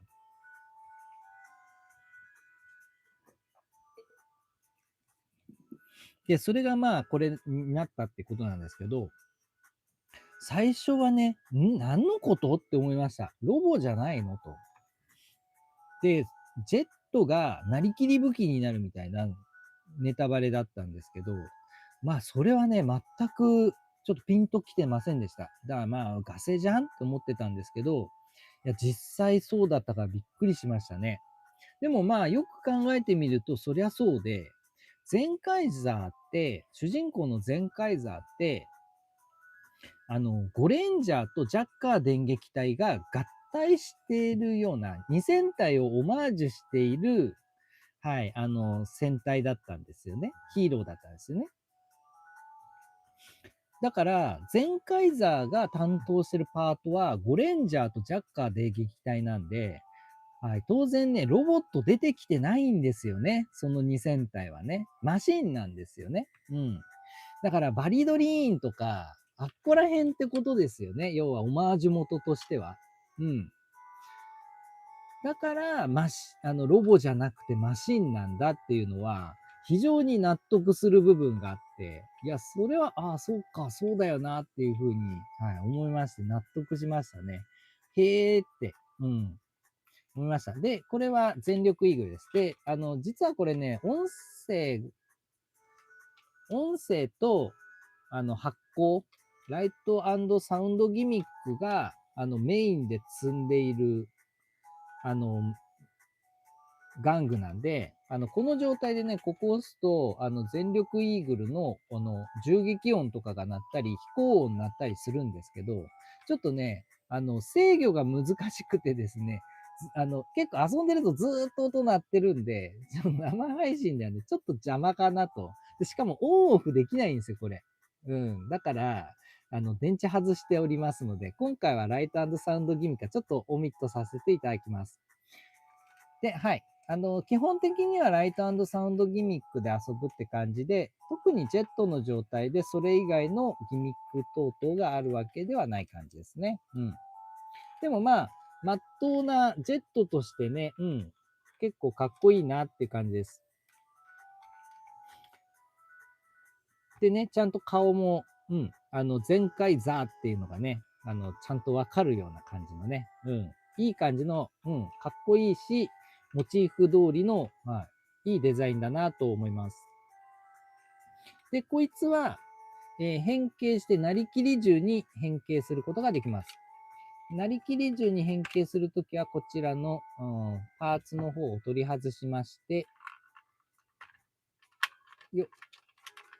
ここのストッパーを引きながら重心を展開します。で、こちらのパーツを反対側に取り付けましたら、さあ、これで完成。はい。手持ち武器の全力全開キャノンです。イェイ。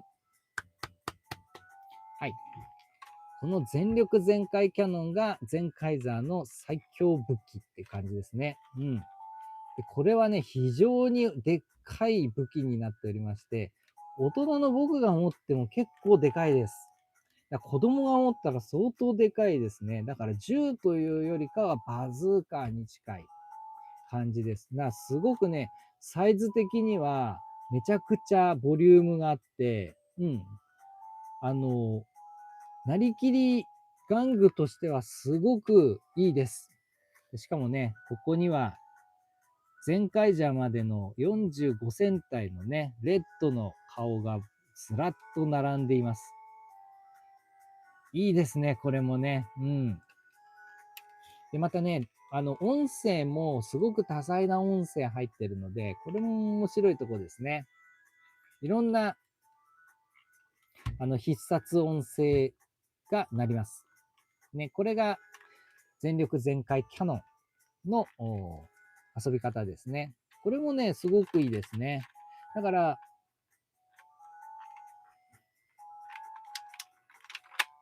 特段ね、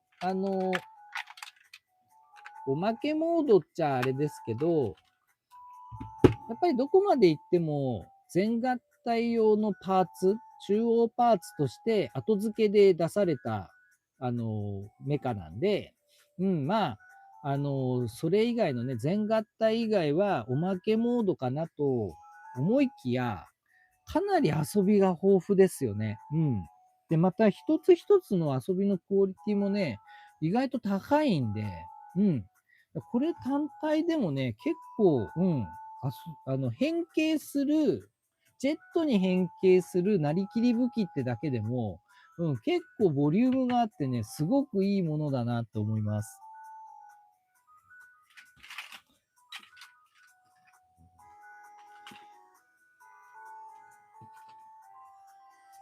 いや、ここまででね、すごいボリューム感のある、はい、玩具の遊び方なんですけれども、ここから、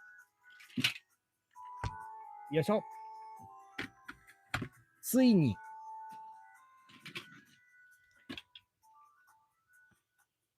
ゼンカイジャーの5体が、全合体をする公式の全合体であります全力全開王、こちらをやっていきたいと思います。イェイ。これが、まずもうね、ゼンカイジャーの、メインギミックですよね。ここからがメインギミックって感じです。いやー、これね、もうほんと年末前か、11月ぐらいかなに、この携帯のね、情報が出たとき、本当に興奮しましたね。嘘でしょつって。ね、大前回王とかなんとか頑張ってやってましたけど、いや、公式でこの5体全部合体できんのってなったら、いや、これは興奮しましたね。すごく素晴らしい。だから、やっぱ全開ジャーでこの全力全開王が出たっていうことの意義はめちゃくちゃでかかったですよね。ということでね、ちょっとその全力全開をちょっとやってみたいと思います。ただおそらくなんですけど、これ多分、後付けだったんじゃないのって思いますね。本当に。シリーズスタートするときの、このシリーズの展開のプロットの中に、もしかしたら最終全合体ってなかったんじゃないのと。五体合体って。っていうのが、この合体方法のね、ちょっとね、随所に見られるんですよね。そこら辺もね、ちょっと面白いからやっていきたいかなと思うんですけど、まずはですね、全力、イーグル、こちらの方からやっていきます。まずはね、こちら、パーツを外します。で、後ろ側のですね、パーツも取り外します。はい。これでとりあえず、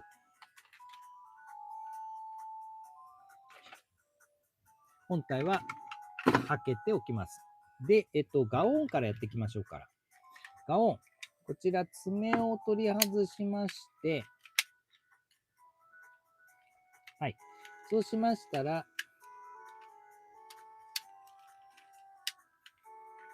はい、こんな感じに畳みます。そうしましたらですね、なんとこれ腕、取り外すんですね。で、このジョイントは立てておきます。で、これでガオンの変形は完了です。ここら辺のこれを外しちゃうっていうね、公式で。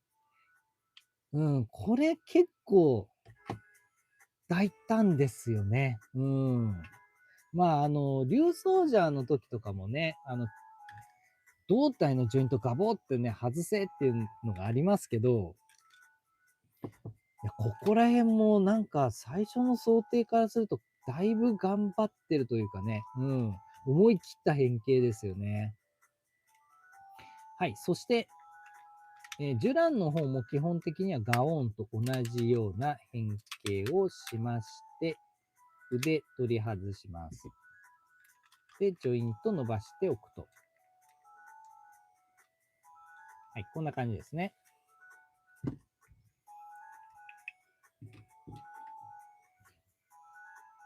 はい。で、そうしましたら、今度ブルーンです。ブルーンはこちら、爪を取り外します。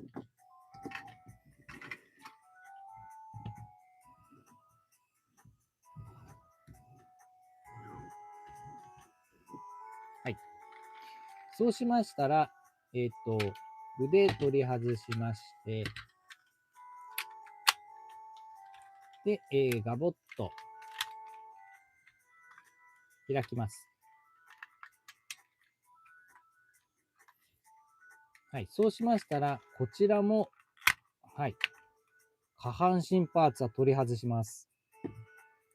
ね。これすごいですよね。はい。そうしましたら、足に取り付けましたら、ここでですね、こちら、この全力イーグルから取り外したこのパーツを使います。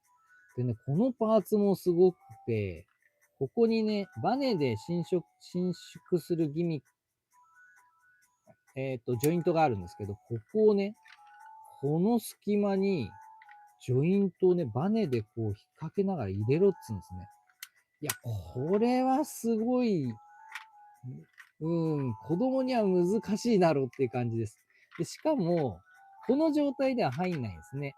一旦折って中入れて、で、ここも折って入れながらこうしないと、ここに入んないんですよ。これもね、ちょっと、ってやりながらじゃないとできないっていうところで、だいぶ子供にはむずい。だからこれはね、想定してなかったんじゃないのって、ちょっと思っちゃいますね。で、ここにジョイントがありまして、先ほど取り外しましたブルーの下半身をセットします。はい。これで、ブルーンの合体準備は完成。そうしましたら次にマジーヌですね。マジーヌはウィングを取り外しまして、で、こちらも通常の、合体形態にしつつ、特にね、大変なのはこれマジーヌです。これマジーヌって足こうやって二股に分かれるんですけど、足これ両側から取れって言うんですね。これ怖っ。これを公式でやれって結構無茶ですよね。怖い。あ、取れました。はい、こんな感じで両足取ります。これ結構ね、硬いんですよ、このジョイント。ね、この状態で、先ほどのような格好で、今度は、マジーヌ側にはこちらのパーツですね。こちらのパーツをブルーンと同じような要領で合体させます。で、そうしましたら、こちらも、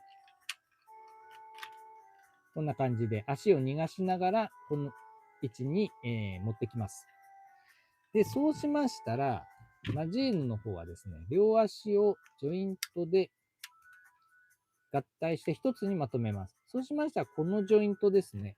このジョイントをここにはめ込むと。で、こちらにブルーの腕を合体。これでマジーヌの変形も完了です。さあ、そうしましたら、今度こちらのジョイントですね。このジョイントに武器をまとめていきます。こちらは、マジーヌの杖。これも硬いんですね。と、ジュランの全開ソードですね。それと、ブルーン、ガオーンの爪。それと、ジュランのシールド。はい。そして、ブルーンピッカーですね。はい。こんな感じで、すべての武器をまとめて、全力全開ソードですね。という巨大な武器にまとめました。さあ、これで合体準備が完成です。そうしましたら、じゃじゃん。こちらの全力イーグルの方に全てのパーツを取り付けていきます。はい、ひっくり返すと胴体になってるんですね。そうしましたら、最初にマジーヌの方を合体。おー。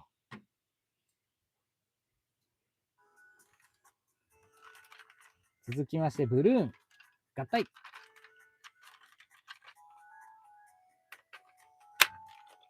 おー。素晴らしい。合体できました。そうしましたら、こちらのジョイントを広げまして、ガオーンですね。ガオーンの方を、ここのジョイントとここのジョイントを合体させます。合体。おー。そうしましたら、こちらのジョイントに腕を合体。素晴らしい。めちゃめちゃかっこいい。はい、そうしましたら、ジュランを取り付ける前に、このマジーヌの下半身に当たる部分ですね。で、ここに全力全開ソードの方を取り付けておきます。そうしましたら、ジュランの腕を合体。合体。はい、そうしましたら、マジーヌのウイングを正面側に取り付けまして、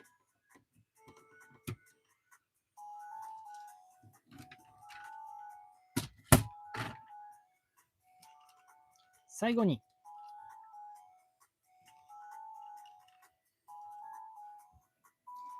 フェイスオープン。さあ、これで完成。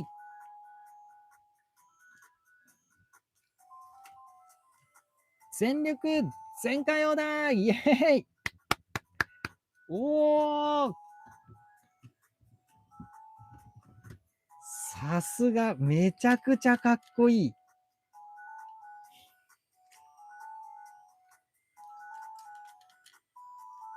いや、これはたまらないね。完璧。いや、なんか、本当にね、スーパー戦隊デラックスロボの、なんか、集大成っていう感じがしますよね。うん。やっぱなんかこれが集大成って感じが本当にするんですよね。ザ・スーパー戦隊ロボって感じが、このね、ずっしりどっしり感。うん、かっこいいなぁ。でも、本当にね、要所要所すごくよくできていて、顔なんかね、めちゃめちゃ面構えかっこいいんですよね。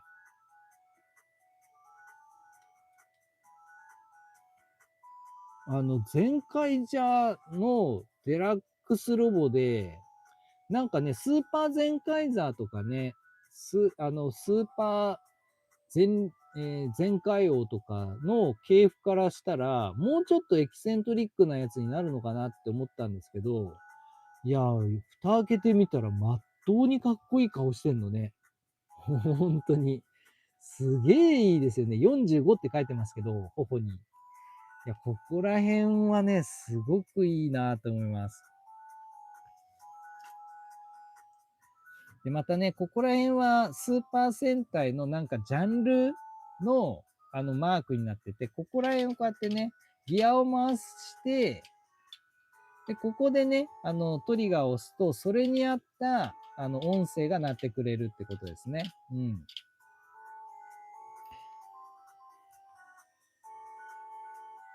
いやー、これめちゃくちゃかっこいいなー。もうね、言うことない。本当にね、ゼンカイジャーが僕らのね、やってほしいことをまんまやってくれたっていう感じですよね。もう、大満足。だからこれがあってくれたから、やっぱゼンカイジャーは本当にもう押しも押されぬですね、スーパー戦隊の、まあ、この主役に躍り出た感があるなって思いますね。やっぱり、変な言い方しちゃって申し訳ないんですけど、やっぱ今、これよりも前は、その立場はゴーカイジャーだったわけじゃないですか。まあもちろんゴーカイジャーもスーパー戦隊の中のど真ん中っちゃど真ん中なんですけど、やっぱりね、最後引っかかってる部分があるとしたら、やっぱ完全豪華王なんですよ。完全豪華王がね、ちょっと不完全だった。あそこの引っかかりがあって、なんかね、ど真ん中って言いにくい部分はあったんですよね。うん。だそこでね、2番目の記念戦隊としてのゼンカイジャーが、この完璧なね、全合体、余剰なし、全合体をやってくれた。だからね、もうちょっと僕の中では、全開じゃちょっとスーパー戦隊の主役っていうイメージがね、これで固まりました。最高ですね。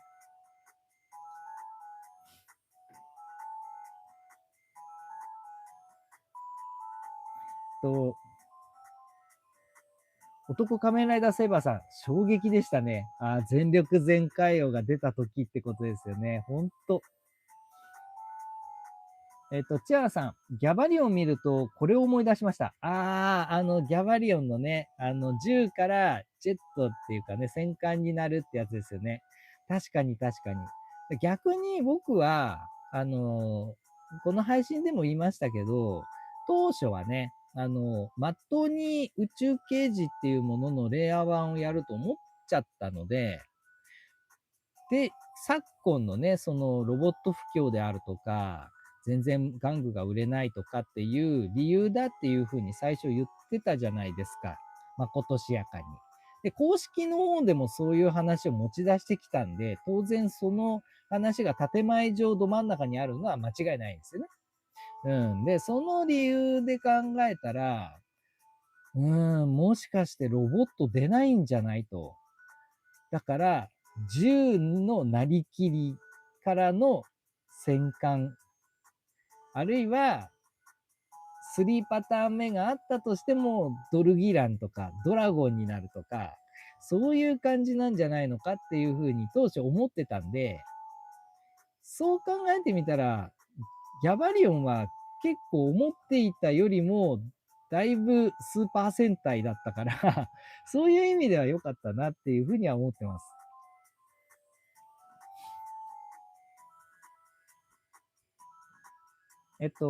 男仮面ライダーセイバーさん、ゴレンジャーとジャッカー電撃隊の合体最高です。ね。やっぱりこう、最初のね、このゼンカイザーっていうののキャラクターがね、なんか伏線回収的にここにこう集約してくるって、すごくない？なんかこれ、意味合い的にもなんか、おーって思いましたね。チャーさん、全力全開王の歌、渡辺中明サウンドが最高なので、最高なので必聴です。全力全開王の歌ね。はいはいはいはい。やっぱり中明サウンドっていうのは、やっぱスーパー戦隊のね、あれには欠かせないですよね。男の音楽って感じですね。男の子の音楽。素晴らしいと思います。男仮面ライダーセイバーさん。なるほど。すごいです。勉強になります。全力全開王素晴らしいです。ねえ。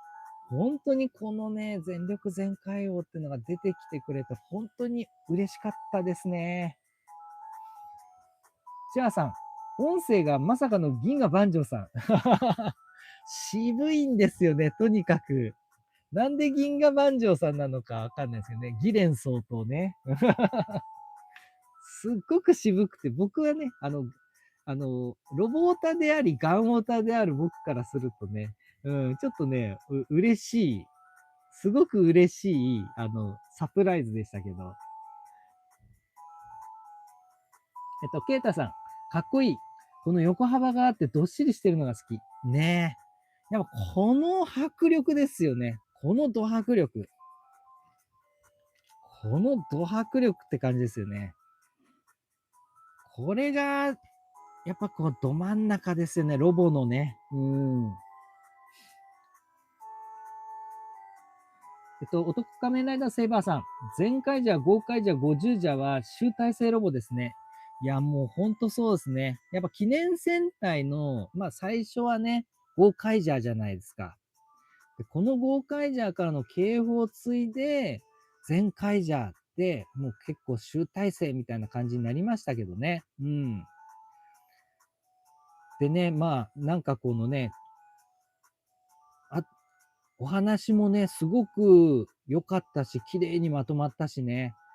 もう本当に傑作、もうお話としても、戦隊としても、ロボ玩具としても、もう傑作中の傑作って感じですよね、ゼンカイジャーは。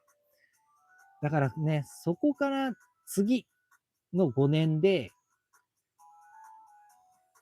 ってなりましたけど、実際4年ですかね。49番目のスーパー戦隊で50周年の50ジャーが今回で、そしてそれがラストの集大成って感じになっちゃったってことですよね。そういう意味ではまあ、うん。でもね、一応疑似的に50ジャーの方も全合体してくれたんで、うん、それはそれで良かったのかなと。両手がソード5カラー。うん。まあ、だけどね、僕はね、冒頭でお見せしました通り、自分でね、あの、インフィニティディバインっていうね、幻の全合体モードを作ってしまったので、もう僕の中では50ジャーも集大成ロボということになってるので、うん。僕はね、総じてスーパー戦隊のこういうね、記念戦隊ロボには大満足してますね。ゴーカイジャーもね、生配信で全合体しましたからね、完全全開王にしましたんで、本当の意味の新完全合開王を作ったんで、そういう意味ではね、僕は大満足をしております。男仮面ライダーセイバーさん、銀河万丈さんはアバレンジャーでブラキオの声を演じていたから選ばれたと思います。あ、そうなんでしたっけ。アバレンジャーのブラキオって銀河万丈さんだったんだ。そうなんですね。なんかそこら辺抜け落ちてました。そういうあれもあるんですね。そして、全力全開王。こんなに素晴らしい全力全開王なんですけど、まあね、1点ちゃちゃを入れるとするならばですよ。うん、大したことはないですよ。これでもう完璧100点満点なんですけど、唯一入れるとするならば武器ですよね。うん。これはもうしょうがない。しょうがないんですけど、まあ、基本的に武器はこうやって腰に携えて固定です。ね。一応ね、これ腕、こんなにすごいのに、腕、回るんですよ、クリックで。はい。ワンクリックだけですけどね。でも、武器は追従しないんですよね。うん。なんかここがね、ちょっと口惜しいなと。それとね、腕がせっかく強力なクリックのある腕なんですけど、ワンクリックしか前に出せないんですね。なぜならこれウイングが干渉しちゃうからなんですね。うん。ここが唯一の全力全開王の欠点っちゃ欠点かなと。大したことないですよ。はっきり言って。だけどまあ言ってしまえばそうかなっていうとこなんで、せっかくだからこれ完璧にしようじゃないかというところで、全力全開王のちょっとアレンジをしたいと思います。まずはこちら。このね、ウィング、なんと外せます。外しましたら、こちらをですね、ブルーンの足に、こんな感じに取り付けます。そうすると、はい。このブルーンってね、マジーヌは結構ボリュームあるんだけど、ブルーンはね、ちょっと薄かったんですね、ここが。うん。ここまでまとめると分厚いんですけど、これに対して薄かったんですね。これを取り付けることによってボリューム感が結構均一になるという副産物がありまして、でこれをすると、なんと、はい。両腕がですね、はい、360度回転させることができます。なので、こうやって心置きなく前に正面に腕を回すことができるんですね。はい。一石二鳥という、感じになります。で、ここでもう一つですね。武器。これをまずですね、マジーヌから、はい、武器を取り外します。ね。で、そうしましたらですね、まずブルーンのピッカーを外します。で、外したら何をするかというとですね、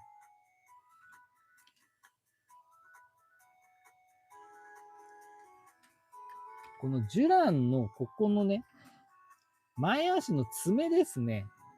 でこの爪に、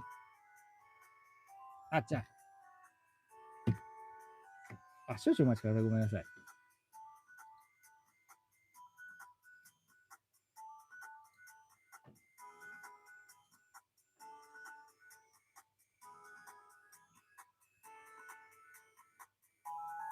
いいのか。ここの爪にですね、なんと、これをですね、結構強引なんですけど、この爪がですね、軟質パーツなので、こんな感じで持たせてしまいます。この円のところに引っ掛けてね。で、ここに全力全開ソードを取り付けることによって、なんと、はい。ちゃんと持てるようになりました。おー。なんと、全力全開王がちゃんと武器を構えることができるんですね。おお、かっこいい。なんというかっこよさ。すごくないですか？固定だったんですよ、これ、武器。これをちゃんとね、構えることができるんですね。おー、かっこよ。うわ、めちゃめちゃかっこいい。しかもね、こうやって構えるとでかいんですよね、この武器が。全力全開王にふさわしい。いやー、これ最高。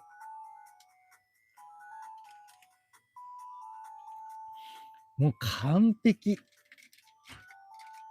ここまでできたらね、もうほんと完璧です。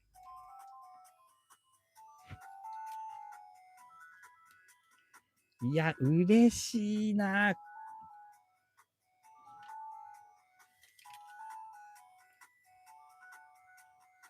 なんか満足しちゃった。これで満足しちゃダメなんですけどね。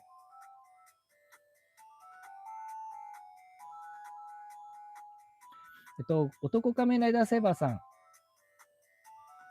銀河万丈さんは、真剣者 VS ゴーンジャのバチッとの声も演じています。そうなんですね。じゃあ結構出てるんだ、スーパー戦隊系に。へえ。結構ね、声優さんとかってね、なかなかね、うん、わかんないですもんね。ちゃんとクレジット見ないとね。うん。そうだったんですね。ありがとうございます。かっこいいです。大迫力で最高です。合体させた後は大喜びです。ありがとうございますね。もうほんと。で、このね、アレンジほんとおすすめです。ぜひね、お持ちでしたらやってみてください。いやー、なんかもうほんと、もうね、これ以上やることないだろうっていうぐらいね、満足しちゃってはいるものの、最後にね、残してるんですよね。大仕事が。はい、ここからがメインディッシュです。メインディッシュの俺がたい。まだここで、終わらないのがこいつら。ドドン。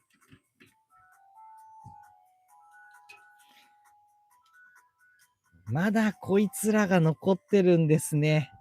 2体の戦艦。こいつらをすべて合体させてこそ全合体だろうということでですね。で、まあ、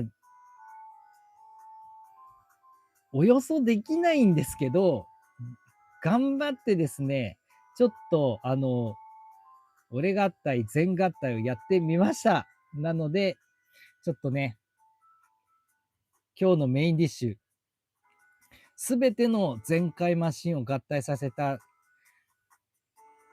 団結全力全開をこちらに俺合体していきたいと思います。イェイ。おー、これ以上の合体っていうのはなかなかすごいものがありますが、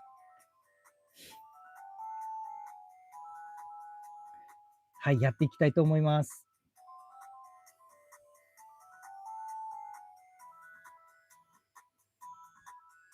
はい、まずはですね、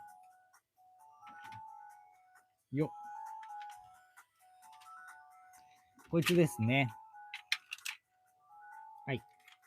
こいつをバイクモードに外しておきます。そうしましたら、ブルーンの腕を取り外しまして、ここに取り付けます。はい。そうしましたら、バゲットを後ろに回しましたら、ブルーンの腕は腰の方へ合体です。はい、こちらですね。これで、足が超絶強化されました。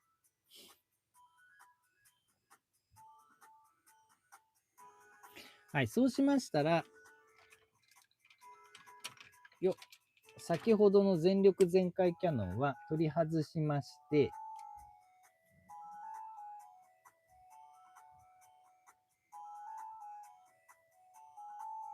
はい、そうしましたら、爪とピッカーを取り外して、で、こちらの武器は腰に携えます。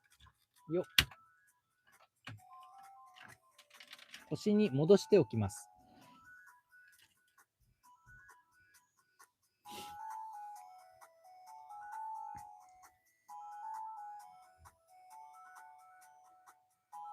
はい、ここからがね、結構大変なんですけど、こっからがね、一番のミソになりますね。はい、この一番のミソが何かというと、こいつです。こいつ、クロス海王か。このクロス海王ね、まあ普通に考えたらどう考えても合体できないんですよね。どこにも合体するような場所がないんですよ。本当に。で、しかも、重たいでしょ。デラックスロボの半分の重量があるパーツなんで、これね、デラックスロボ玩具って、やっぱね、重量との戦いなんですよね。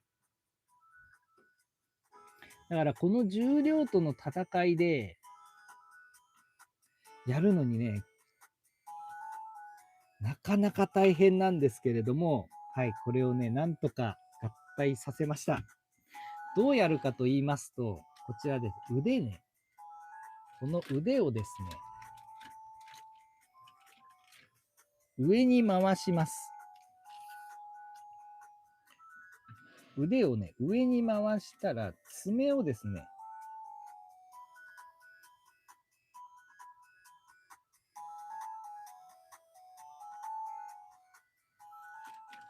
展開します。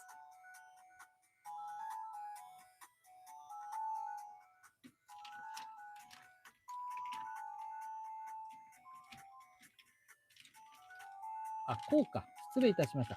こっちか。この状態の時に、こっちで回すのか。こうです。こういう感じで回してください。で、そうしましたら、股を割ります。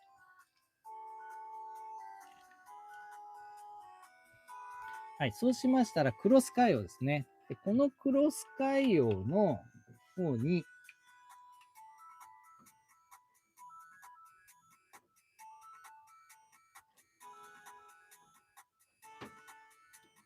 少々お待ちください。ごめんなさい。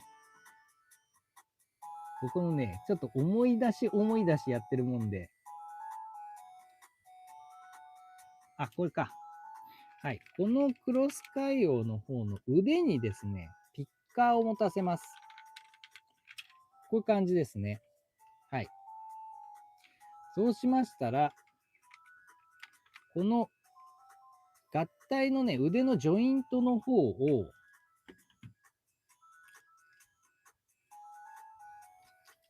なかなか大変なんですが、はい。このね、ジュランのね、爪に引っ掛けて乗せます。で、乗せた上で、ピッカーをですね、柄を、ジュランのこの衣の方の腕に持たせるんですね。こういう感じで、なんと、はい、この右腕にクロス海洋がね、そのまま接続することができました。しかも、すげえ重量なんですけど、この状態でね、かなり安定して合体できるんですよ。おーしかも超でかい型になりました。ね。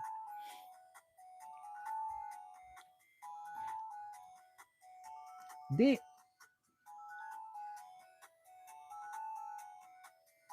さらにね、こっち、右腕だけかなり強化されちゃってる状態なので、左腕も強化します。左腕も当然上に張り上げます。で、ここに爪をですね、取り付けます。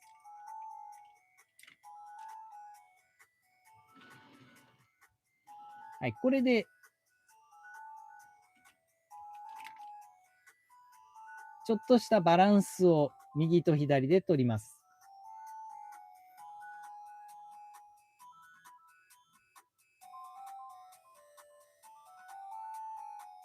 はい、そうしましたら、今度は、こいつらですね、スーパーゼンカイザーと通過用。こちらの方のパーツを合体させていきます。はい。で、合体させる際は、まずはですね、こちらのドリルパーツ。こちらをガオーンの腕に取り付けます。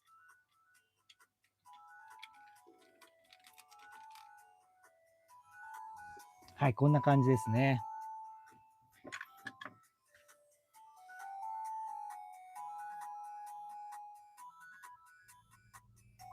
はい、そうしましたら、こちらの、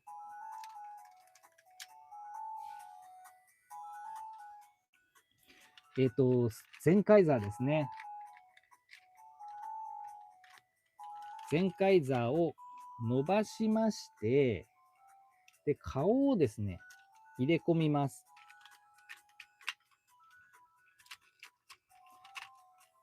で、万歳をしましたら、ここに、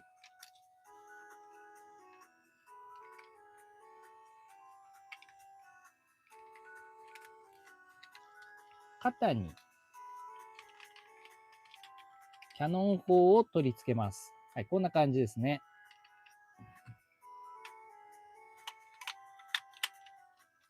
そうしましたら、この状態で、背中に回しまして、で、これをですね、上からかぶせます。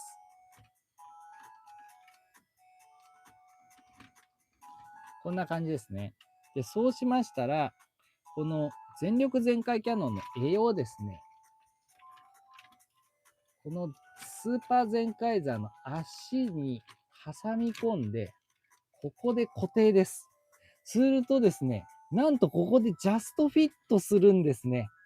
ここでかなりちゃんとがっつりはまって固定されます。はい。ほんとね、しつらえたようにここパチッとはまるんですよね。これがすごい。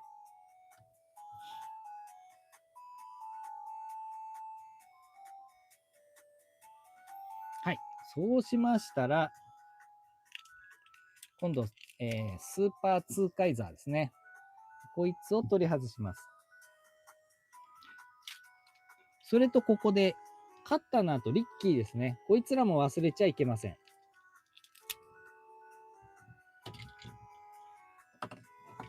で、こちらのリッキーのバルカン砲ですね。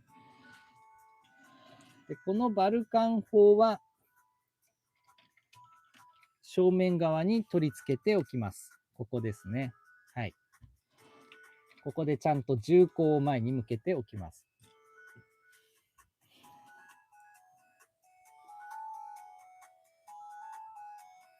そうしましたら、今度カッタナーですね。カッタナーは、頭に刀を接続いたしまして、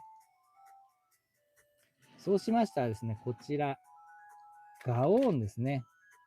ガオーン開くと、この内側にですね、くぼみがあるんですけど、このくぼみに腕を引っ掛けて、加え込むことによって、なんと、ガオーンがね、カッタナーブレードを前に持つことができるんですね。なかなかこれね、引っ掛けてるだけなんで安定しないんですけど、一応これで、はい、持つことができます。おお。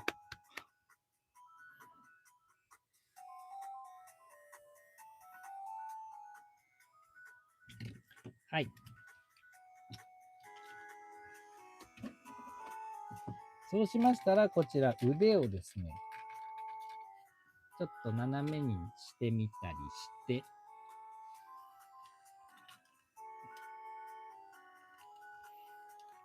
はい、ここまで来ました。そうしましたら、こちらに、スーパーツーカイザーと、リッキーですね。を乗せまして、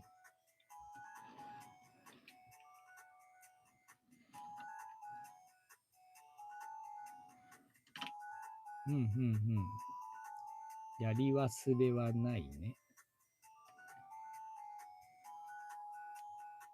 はい。そうしましたら、最後に、こちらですね。恐竜の頭を開きにしまして、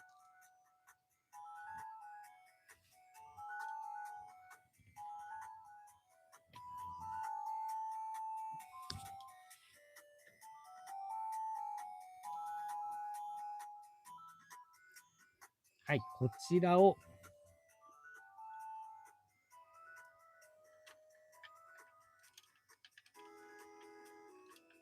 少し引っ掛けるような感じで、この全開座、スーパー全開座のですね、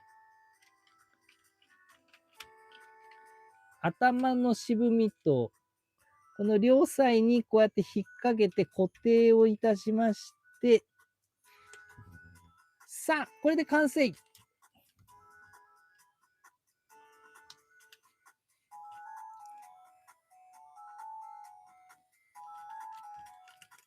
全開じゃー、デラックスロボ全型対。全力団結全開用だイエーイ。おー、合体できたー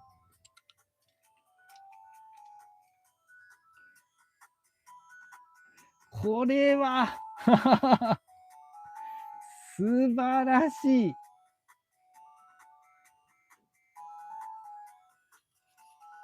ちょっとこの煽ってみてみましょう。おおーこれです。これです。これをやりたかったんです。おお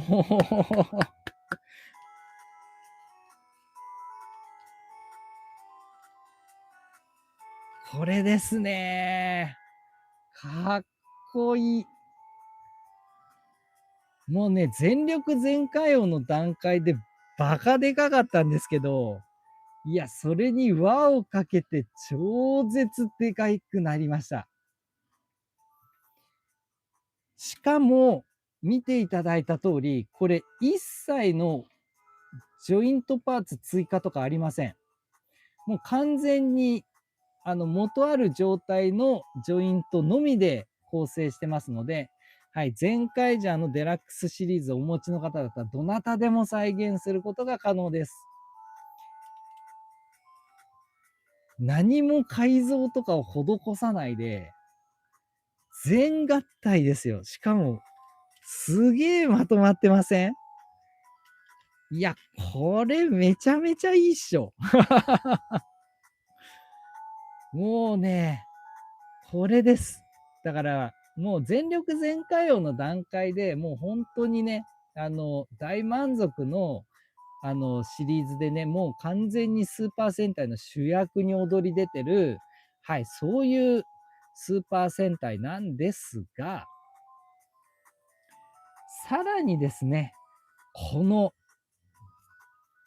スーパー、全、スーパー全カイザーと通海王たちを全部合体できるね。これが、もうちょっと、できる、これができるっていうことでもう、魅力がね、もう5倍にも6倍にもなるわけですね。うん。いやー、これは大満足です。迫力がね、段違いなんですよね。ちょっとね、正面側から見るとこんな感じです。ね。で、意外とこれね、もう形もまとまってますでしょう。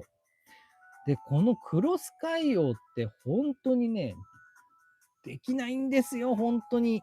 どこにも取り付かないんですよ。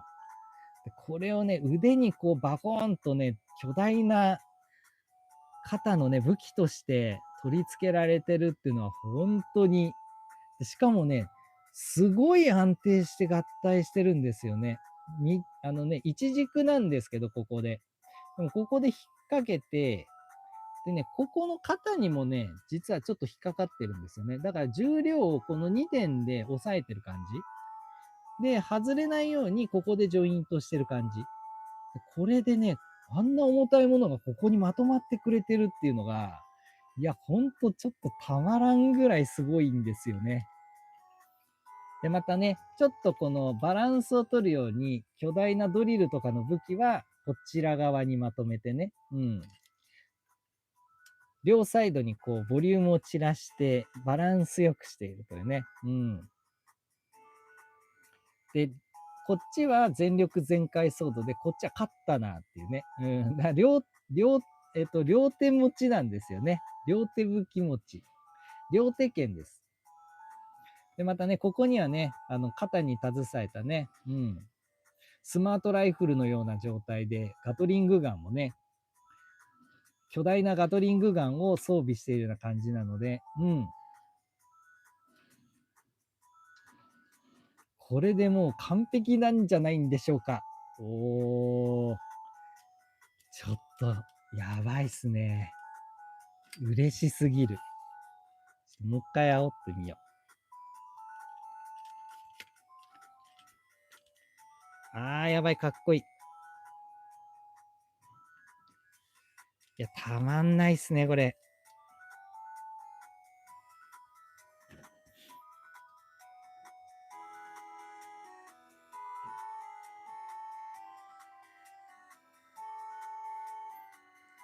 男仮面ライダーセイバーさん、かっこいいです。大迫力で最高です。合体させた後は大喜びです。いや、もうほんとそうですね。もうこれ合体できたのだけだ合体させただけでね、もうほんとに興奮。めっちゃ興奮してます。男仮面ライダーセイバーさん。バンダイは子供が遊びやすいように安全な戦隊ロボを作っています。バンダイは戦隊ロボを3段階で開発しています。大迫力で大満足です。ありがとうございます。おめでとうございます。俺合体研究所さん。まとまっています。わかります。ありがとうございます。そうですね。やっぱバンダイのこの七実合憲な感じと、やっぱロボットのね、このシンプルにまとめてる感じの合体。これは本当に、スーパー戦隊唯一無二ですね。今となってはね。やっぱりこう、大人っぽく、ロボット玩具もね、大人が扱うっていう要素がね、多くなってきちゃってるので、可動であるとかね、複雑な変形合体であるとかっていうところが出てきちゃってる昨今ですから、やっぱりこのスーパー戦隊のこの七実合憲さっていうのは、失われてほしくないとこですね。さあ、そして最後に、よ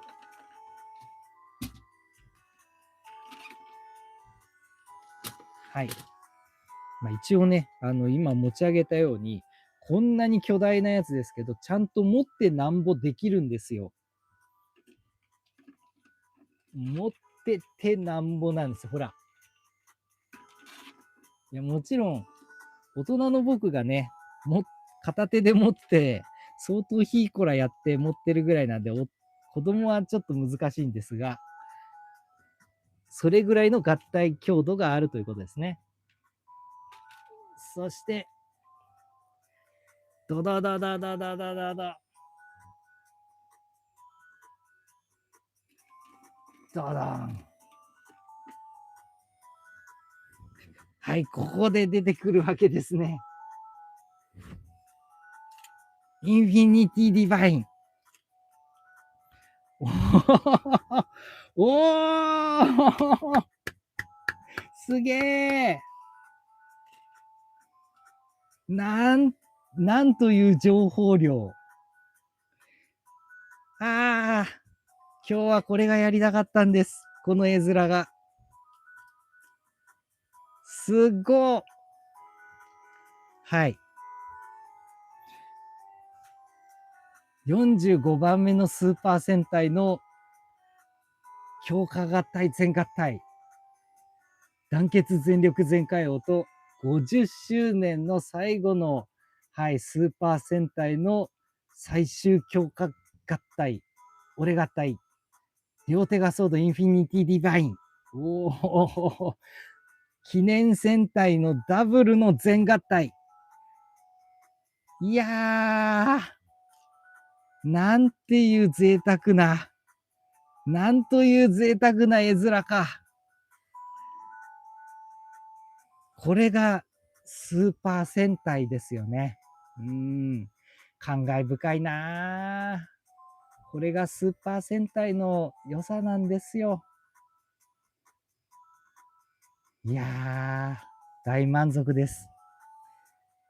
こんな素晴らしい文化、ね、スーパー戦隊っていう文化があってくれて、本当に僕は幸せな時代に、また幸せな国に生まれたんだなというのを本当に実感しますね。いやー、これはたまらん。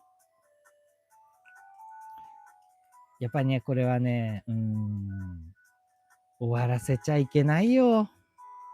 終わらせちゃったらダメだって、これ。すごいなぁ。はい。男仮面ライダーセーバーさん、片手で持つのすごいです。ありがとうございます。すごい重量ではあります。はい。2台ロボ、超かっこいいです。うーとなりますね。いや、もうほんとそうですね。もうね、言葉がなくなっちゃいますね。奥が深いです。よかったです。楽しい時間ありがとうございます。こちらこそお付き合い、もうこんな時間になってもね、申し訳ございません。お付き合いいただきましてありがとうございます。いや、でもね、本当に、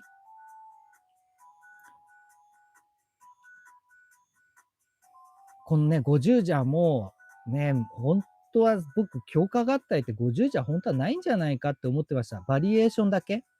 で、パワーアップしてもガオレンジャー的にね、なんかでっかい追加武器と合体するだけっていう感じだったんですよ。まあ、それこそ両手がソードとっていう感じしかないのかなって思ってたんですよね、当初は。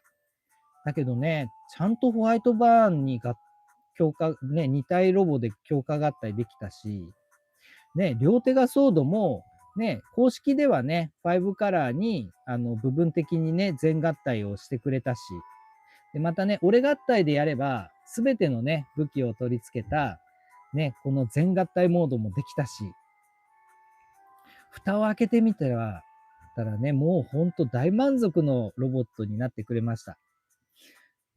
ね、このゼンカイジャーもね、もう先ほどから申し上げてる通りですね、もうすべてにおいて、どこを切り取っても全部ね、素晴らしい遊びができる、もうほんとスーパー戦隊の究極系みたいなロボットになっております。いやー、ここら辺のね、スーパー戦隊のロボット玩具っていうのをね、遊べるっていうのは本当に、幸せですね。またこういうのが好きである人生であってよかったっていうふうに本当に思いますね。また、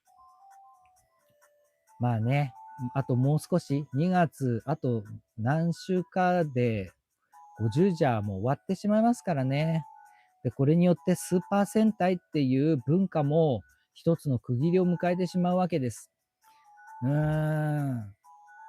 こういうね、節目のタイミングで、当チャンネルもね、100回っていう、非常にね、大きな、嬉しいね、皆様に大感謝の、はい、節目を迎えさせていただくことができましたので、もうここは、この節目戦隊のデラックスロボをやるしかないということでね、今回はこのような形で、ちょっとね、本当だったら3回か4回に分けたいところだったんですけど、もう強行して、はい、前回ジャーのデラックスロボ、ガングレビュー生配信をさせていただきました。俺が100回にふさわしい、俺合体、俺変形のオンパレードでお送りさせていただけたと思います。ありがとうございました。イェイ。いやー、またね、これに懲りずに100回、200回とね、続けていけるように、これからも頑張っていきたいと思いますので、ぜひぜひ、はい、皆様も引き続きですね、ご指導、ご鞭達、それとお力添えの方、よろしくお願いいたします。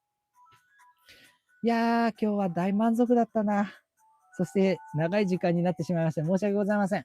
長い時間お付き合いいただきまして、ありがとうございました。また来週もね、楽しい玩具を、また企画をね、練りまして、はい、生配信続けていきたいと思いますので、ぜひぜひ、お時間がございましたら、はい、お付き合いの方、よろしくお願いいたします。それでは、バッチでした。また次回の配信もよろしくね。バイバイ。またねー。